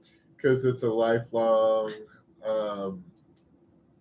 no posting. Yes, but his wife was directly involved in the insurrection, and Rachel, okay, we're gonna break it down very simple. Yeah. If I want to get off my chair right now and hit you in the head with my metal water bottle and beat you down savage, you think and Mona here decides like, this isn't a good radio show. I don't know why I signed up for this, and leaves. And the owner of the radio station, when he walks in going, why are you beating Rachel? And I said, do you want me to quit? And he turns around and leaves. Whoa. I guess you'll call the police, but what you got? What happened? And I hate to be very mean, but this is the level of the power these people have. And Clarence Thomas is not going to be removed from the Supreme Court. Trump went ahead and got his 3 nominations in.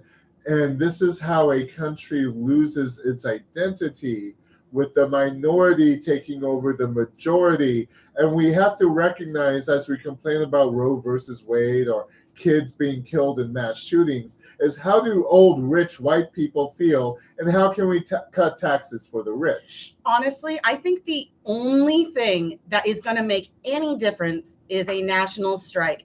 All workers all strike, because the only thing they care about is that their money and profits are still coming in. Literally, they don't care what our lives are like. No, they don't. They want us to have the absolute bare minimum. It is wage slavery. They want the populations to go up so that they can pay even less, because that means that jobs will be scarcer and people will have to compete more, and so that they can lower those costs. I mean, it's literally plantation, and plus slavery is legal. The Roe versus Wade, what it does is it creates a situation where, and I guess they view all these pregnancies as immaculate conception in the next coming of Jesus, because at no point have we talked about fathers.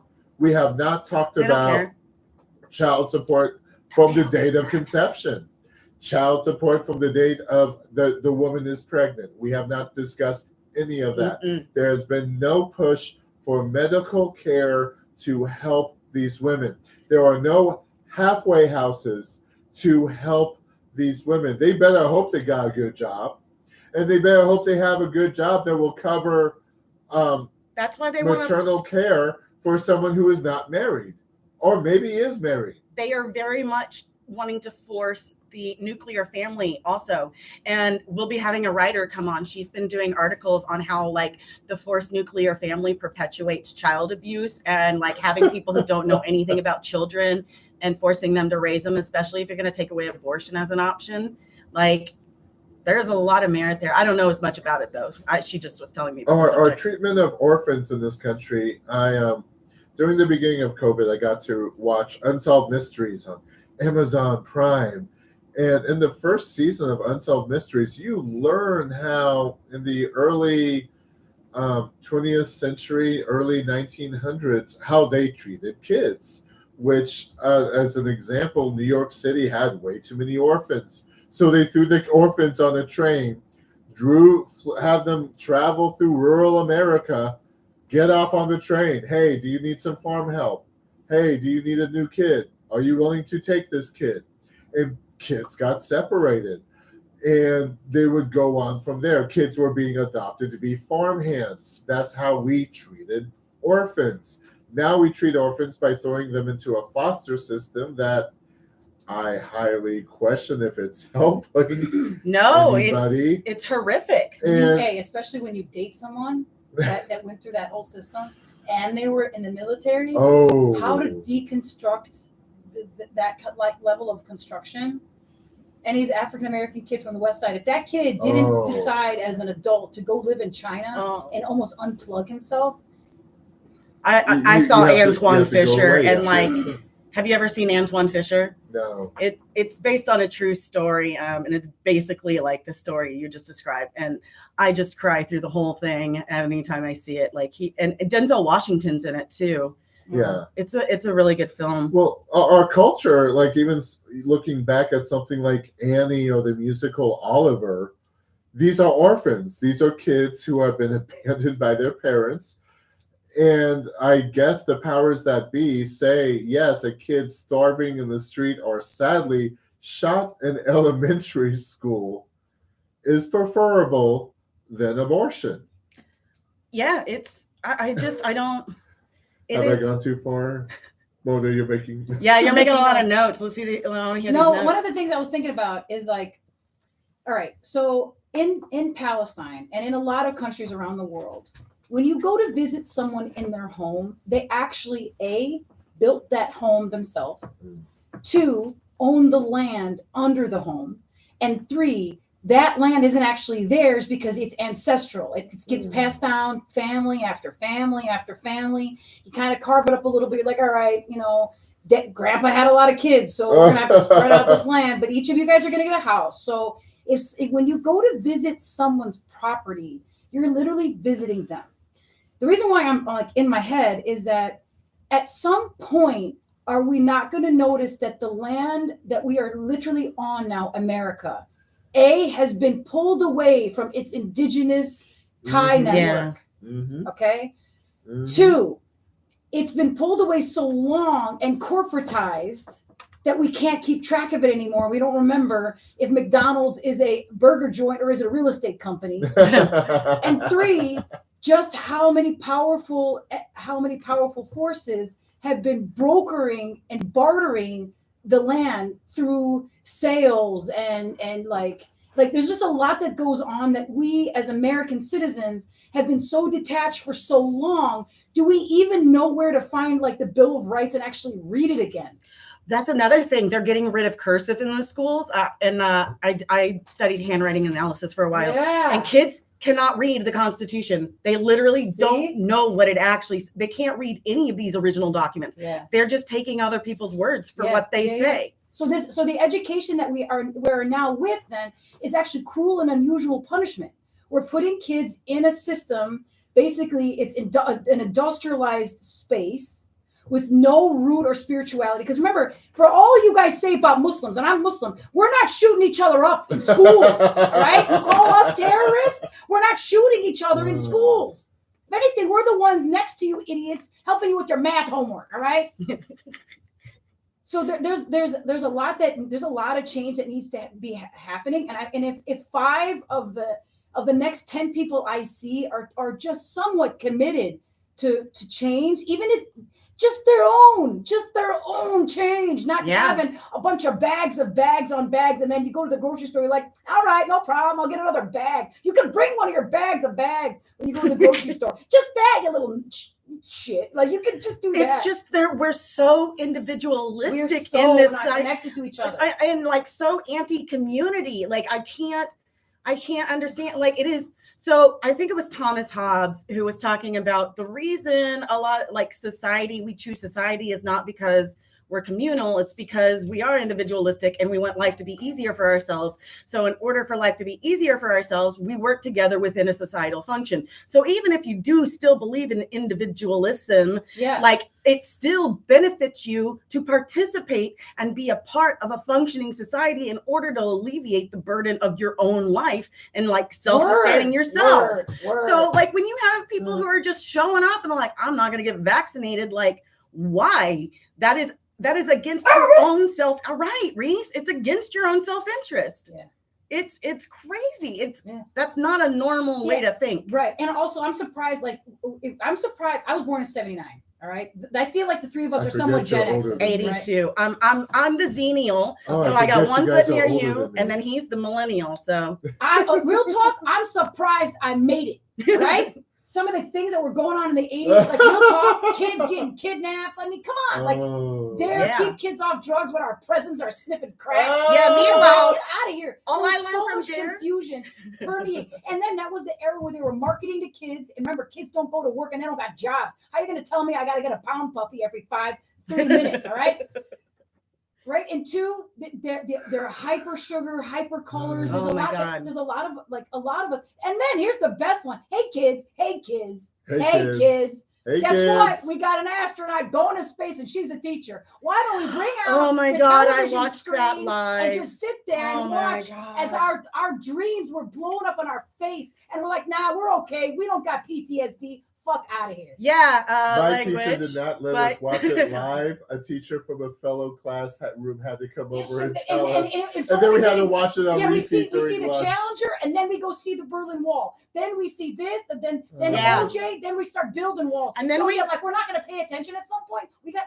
Yeah, and don't forget Rodney King. So and then by the media as soon as we're adults, that don't interfere with our daily lives. Is that what you're saying? Huh? Are we being manipulated by I'm media? just saying that like your average kid that was born in 79 or something in that, they have a level of PTSD that's in their subconscious from what they were watching. Remember, The Simpsons was just a stupid cartoon before Tracy Ullman. Tracy Ullman was one of the most talented comedians we had ever seen. She was doing scenes with different cultures and languages and accents. But no, that stupid cartoon that would start putting stuff out there, did they actually create Trump? Because it was in our subconscious. So we're like, okay, no problem. Because really, remember, the written word was something so sacred because it created the universe around you. So we've been sitting here watching TV all these years. I'm literally surprised we made it alive. You know, and I think about that because then also as soon as we became adults, then we got 9/11, the Patriot Act, and then housing crisis and recessions, and just like our lives have literally been nonstop crises. Yeah, in our imagination. We can't just sit and have a good day. We think something's going wrong. Yeah. Now in the 80s, the Republicans dropped taxes on the rich. So that's why our generation... And they devalued the currency. Our generation can't buy property. No. And then our parents sit there looking at us like when we finally got around to have some dollars to buy property, the 2008 real estate crisis fell. Yeah, because nobody wanted to live in her. And they bailed out the banks, but not the homeowners. So we still struggle to buy property. And we have those baby boomers staring at us like, how come you're not better? You know what? Maybe you have mental wellness. Nah, bro, you do, and the culture you created. Nobody needs that many Lexuses, and no one ever needed 2 Starbucks across the street from each other. Did you know that millennials have less than 5% of the wealth in this country? We are never going to get out of poverty.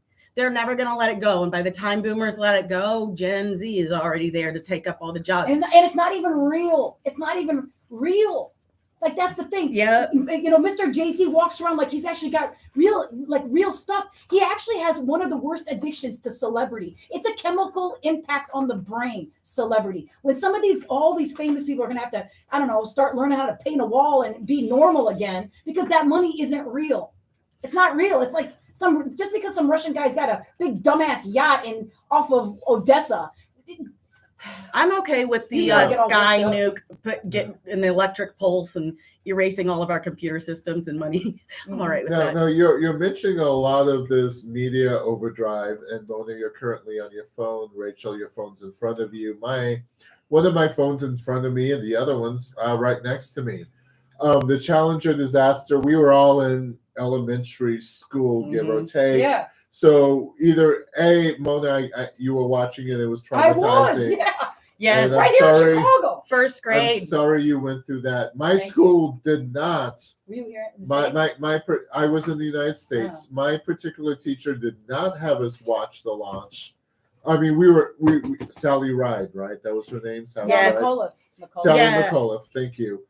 And a teacher came in and told us, and then we all had to sit in the lunchroom, and the lights were dimmed, and we kept watching the footage, which made me wonder if, what kind of murder porn are we doing here? Still here? But you know what? Boomers literally watched Vietnam live on TV. They did after the news. Yeah, and they would watch battles. They would watch people being shot dead on TV as well. And that helped change the public opinion against Vietnam. Why are they there? Why are they being shot? Why am I seeing this person being murdered?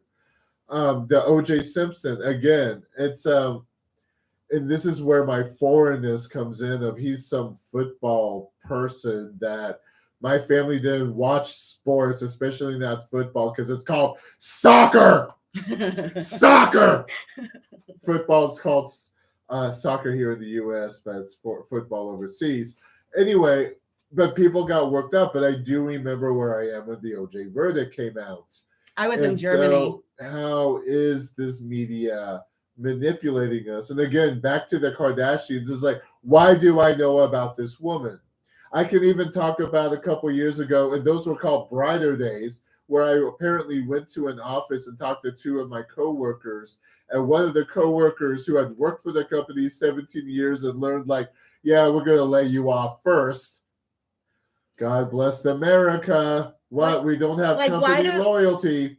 But I remember Kim Kardashian apparently wore some black strap kind of top. and then a dress. And it's one of those like, girl, if you want a double D cup, but an A cup, this would look okay. Like, you don't have the body to show off this much flesh.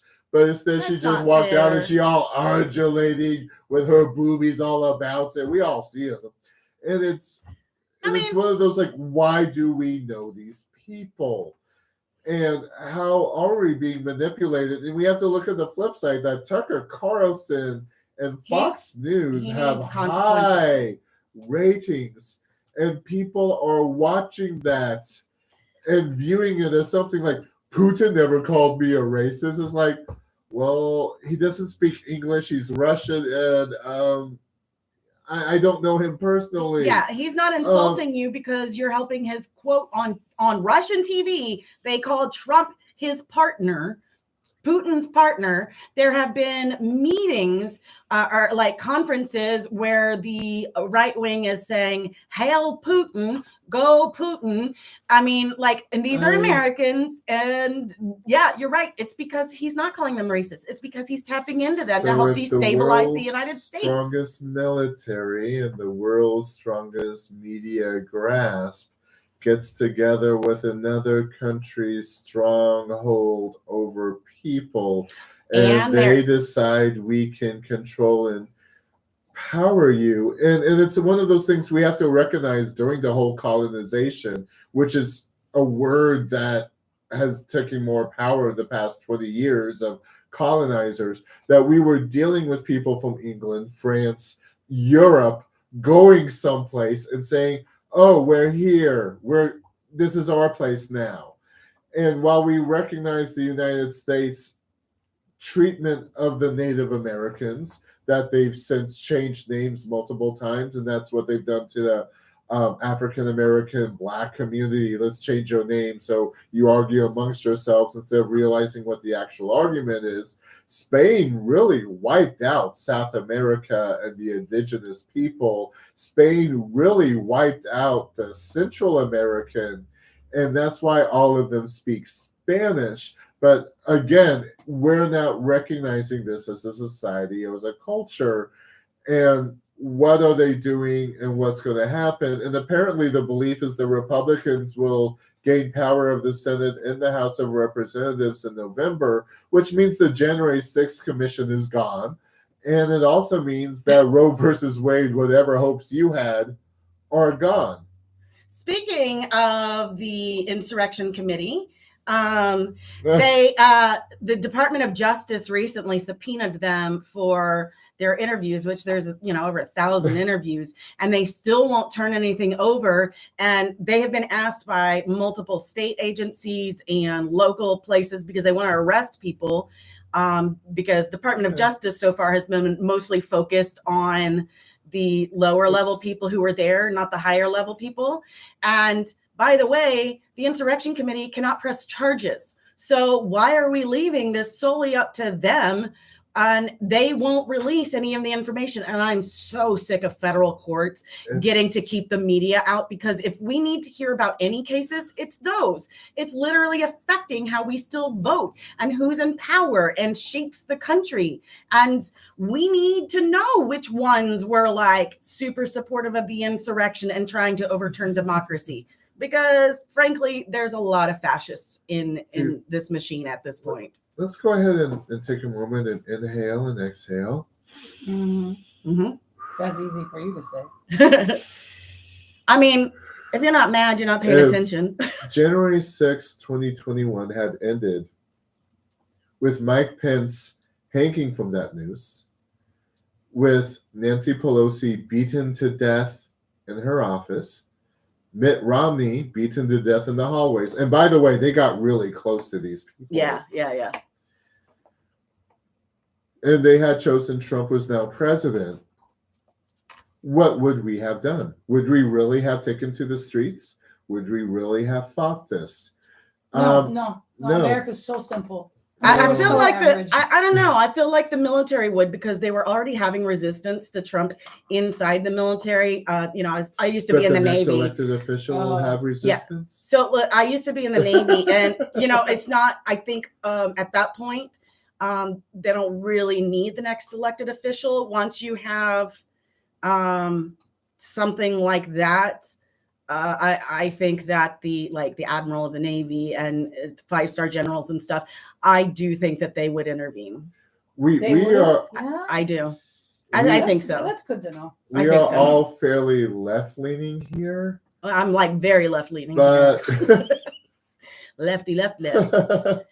Gandhi, I can't even see him in my rear view mirror. we are currently dealing with half the government, which everything is a grab of power, where again it goes into the lecture of if I wanted to beat you and Mona down with my metal water bottle Can we use and other say examples? I'm a All right? winner. Yeah. Like, first off, I've dealt with a lot of domestic abuse. I'm Yeah. sorry. And I'm I'm an sorry. Arab, and like Okay. you don't want to threaten me or my people. I think Yeah, you would now. take me. I think you could take It me. made me a I little will uncomfortable, no Yeah, lie. I'm sorry. I'm How sorry. about this? Like, but you could just like take my favorite, my last bite of my sandwich. You know, sometimes that last bite's the best bite.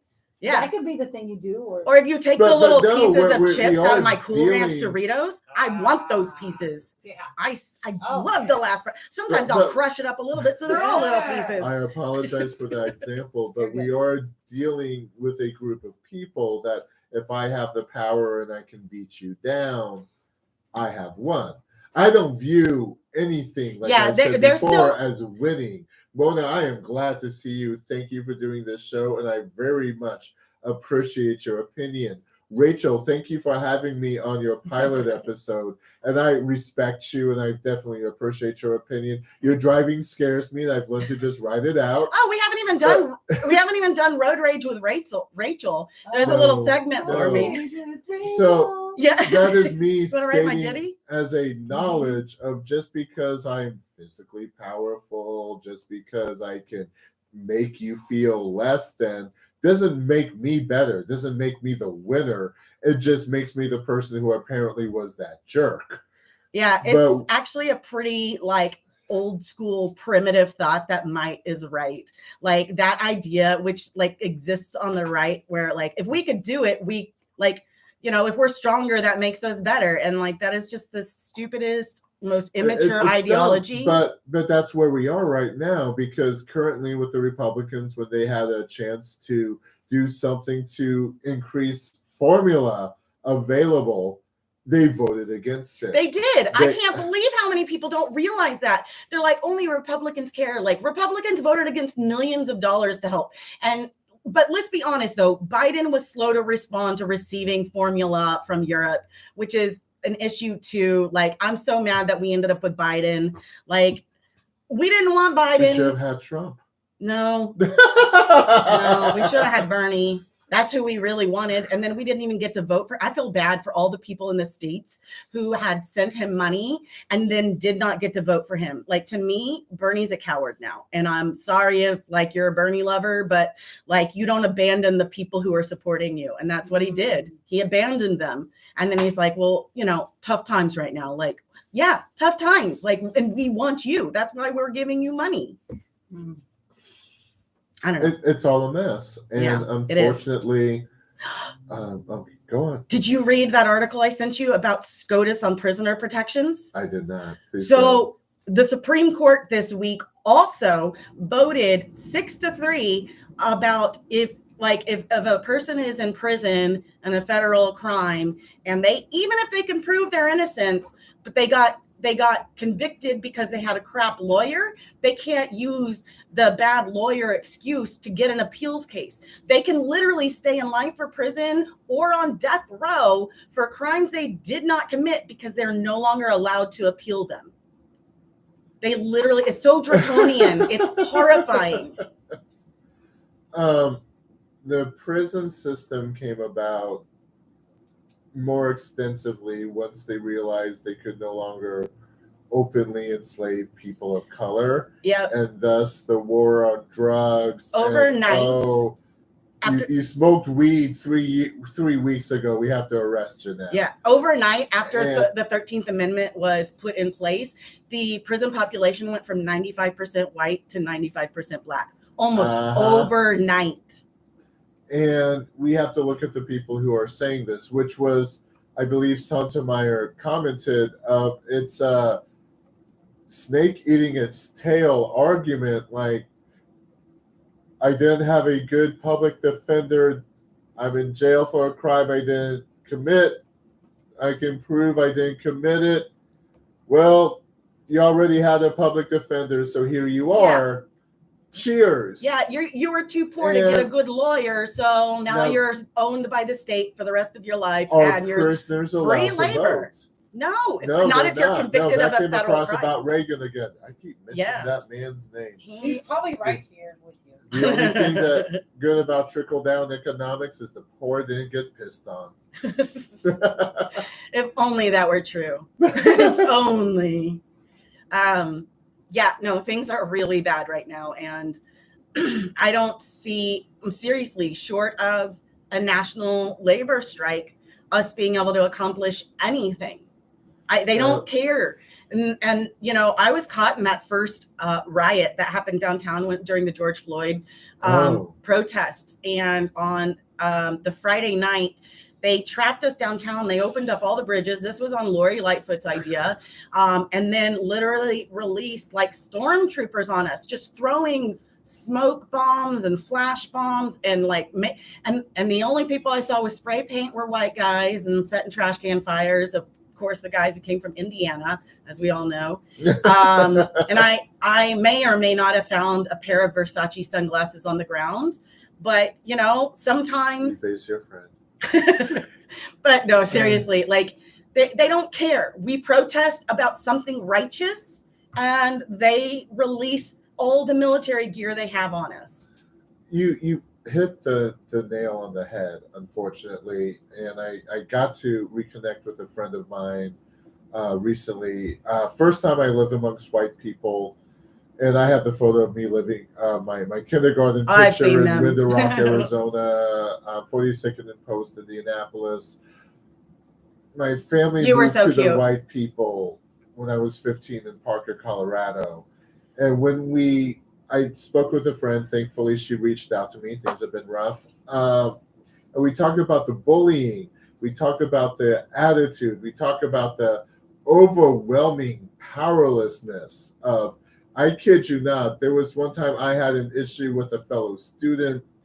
Next thing I know, I'm called into a meeting. I'm there. The dean's there. I'm the last one to show up because the fellow student is there with their parents. And all three of them team up to tell me how wrong I am. Fine. Now, we need to talk about a pyro dynamic right there. Like, I should have parental representation too then if you're bringing it. But we are living... Unfortunately, it's like those bullies from high school are now in charge. Oh, yes. And they get to tell you how they feel and what they want and everything.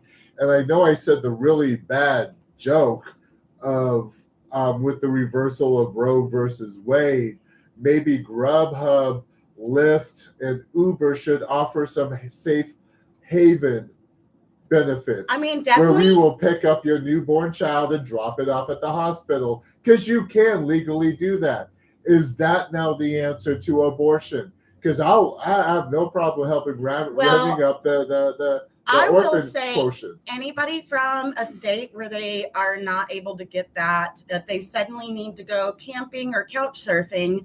I know Illinois is a sanctuary state, or will be, as stated by Pritzker, and so my couch is available. So just FYI, friends, I do have a couch for you or anyone you know.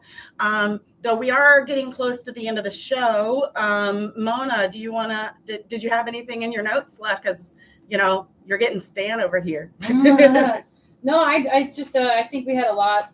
We had a lot that showed up. Yeah, and, we kind of. But I do want to hear one day like a cute little jingle for Rachel's Road Rage. Oh yeah, Rachel's Road Rage. Yeah. Okay. So real quick for Rachel's Road Rage, I'm gonna let you know that you are not getting cut off if somebody's going faster than you unless you speed up and make them come close to you. Like if that happened, that is your fault. If you speed up to not let people who are going around you, that is the rude person. You're creating the situation, not the person trying to go about their life. I don't understand why so many people want to trap people behind them. And now both your blood pressure's going up. And like some people laugh, like they have a really good time trapping people. Like I've seen that before. And I'll go around and get in front of the people and I'll help other people escape that. Like, stop being rude. I learned to drive in Germany. The number one thing on the road is whatever you do, try not to affect the other cars. Let's be a little courteous. I understand we're all upset. Let's not make it worse. Word. All right, that's my rant. Amen. Jawohl, ganz genau. Ja. kein Problem. Ja, kannst du Deutsch sprechen? Ja, ich spreche Deutsch. Ach so, ja, ich war eine Austauschlerin. Ich war auch Austauschlerin. Oh, no, yeah. We'll have an actual German person talk to us My sometime. boyfriend speaks German. I should get the three of you Warum together. nicht? Wir haben keine Deutschreden. Ja. We need more German speakers because there was low-key a racism towards Germans after the Yeah, war. yeah, for There's sure. a lot of German identity that could, I- and also their language is dope, bro. Yeah. I actually studied World War II in high school in Germany, and it was totally different. They didn't even know about our internment camp, so my teacher asked me to do a presentation, and you bet I did. Even though white people don't know about internment Yeah. camps in the United States, I've had to call them out on that. Yeah. So, Thomas, do you got anything coming up? I am going to be here tomorrow with Rachel Blomstrom Yay. for Bottoms of the Barrel, a Yeah. show with no budget, no future, no morals, aiming low for success. Hello, Rachel. Solo. We had a show. I know, I forgot. Oh, Success. yes, we have a show. Success. Current I'm sorry, event for I the just Pop got. Varnish. We're going to be I here already know Saturday, this, 5 too. to 7 p.m. Here live. We're also going to be live streaming where I'm live streaming now, and everyone likes Mona and they don't like me. That's I not also true. wrote down Really? one of my notes was about because it's IML weekend. We need to do Yeah, it a is. gay version of Clue. Oh, Who okay. begged my man? I think Joe did it in the shower with the dildo. Nice. By the way, Colonel Mustard has a double meaning. Oh, All right. Mona, you got anything else coming up? I don't know. Check me out on Instagram, Mona's Pics, but I don't really post a lot because it's 2022. Who's still doing the social media thing? I don't know. I'm kind of over it. Yeah.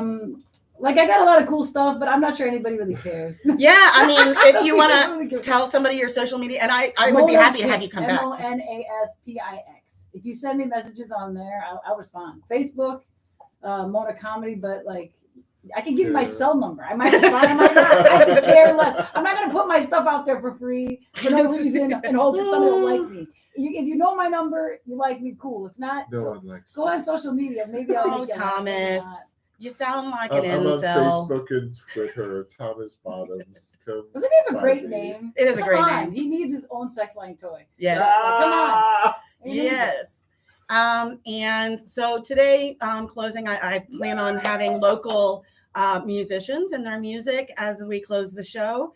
And this week I wanted to feature Jill M. Stone. She's a friend of mine. Yes. She's a local folk singer and activist. Amazing. She also teaches in the Chicago public school system, children with special needs. yeah. Just one of the greatest people I know. And I don't know if she's listening, but if she is, Is she Hey, helping Jill. the rich white man? oh, hell no. Yeah, Oh, that's hell something. no. I do teach comedy classes, comedy workshop called Class Clown. So if you want to do, hit me up. Some of the workshops that I do, both for kids, teaching them comedy, but for companies, teaching them how to diversify through amazing communication. Hit me up at mona@monacomedy.com. Teaching those of us that are artisans and we teach it and give it back. We learn both the art even more powerfully, but also the whole concept of being able to perform live is stressful. And when we teach that to others and Yeah. they find their own voice, when kids find that they're funny, it's like the coolest thing ever. And Bo and then no Burnham, one can ever man. mess with their mind because they know they're good. Yeah. Okay. Awesome. Well, Thank so this song is called Pound of Flesh. Thank you, everybody, for tuning in to my very first show. Thank you, Thomas and Mona, for being here. I Yay. super Say goodbye, appreciate it. Mona. Ciao. I know there's so much going on in the United So States much. right now that we just can't get, but we will get to it. More love. Next week, the show will be on, we'll have Cory Taylor, social scientist, here, and we will be discussing cyber communications and the Russian online campaign and how it's spreading propaganda right under people's noses. And even though we know they do that, we somehow still don't know. So we'll tell you more about that next week. Remember, Friday, 5:30 p.m. to 7:30 p.m. See you there. Bye. Bye.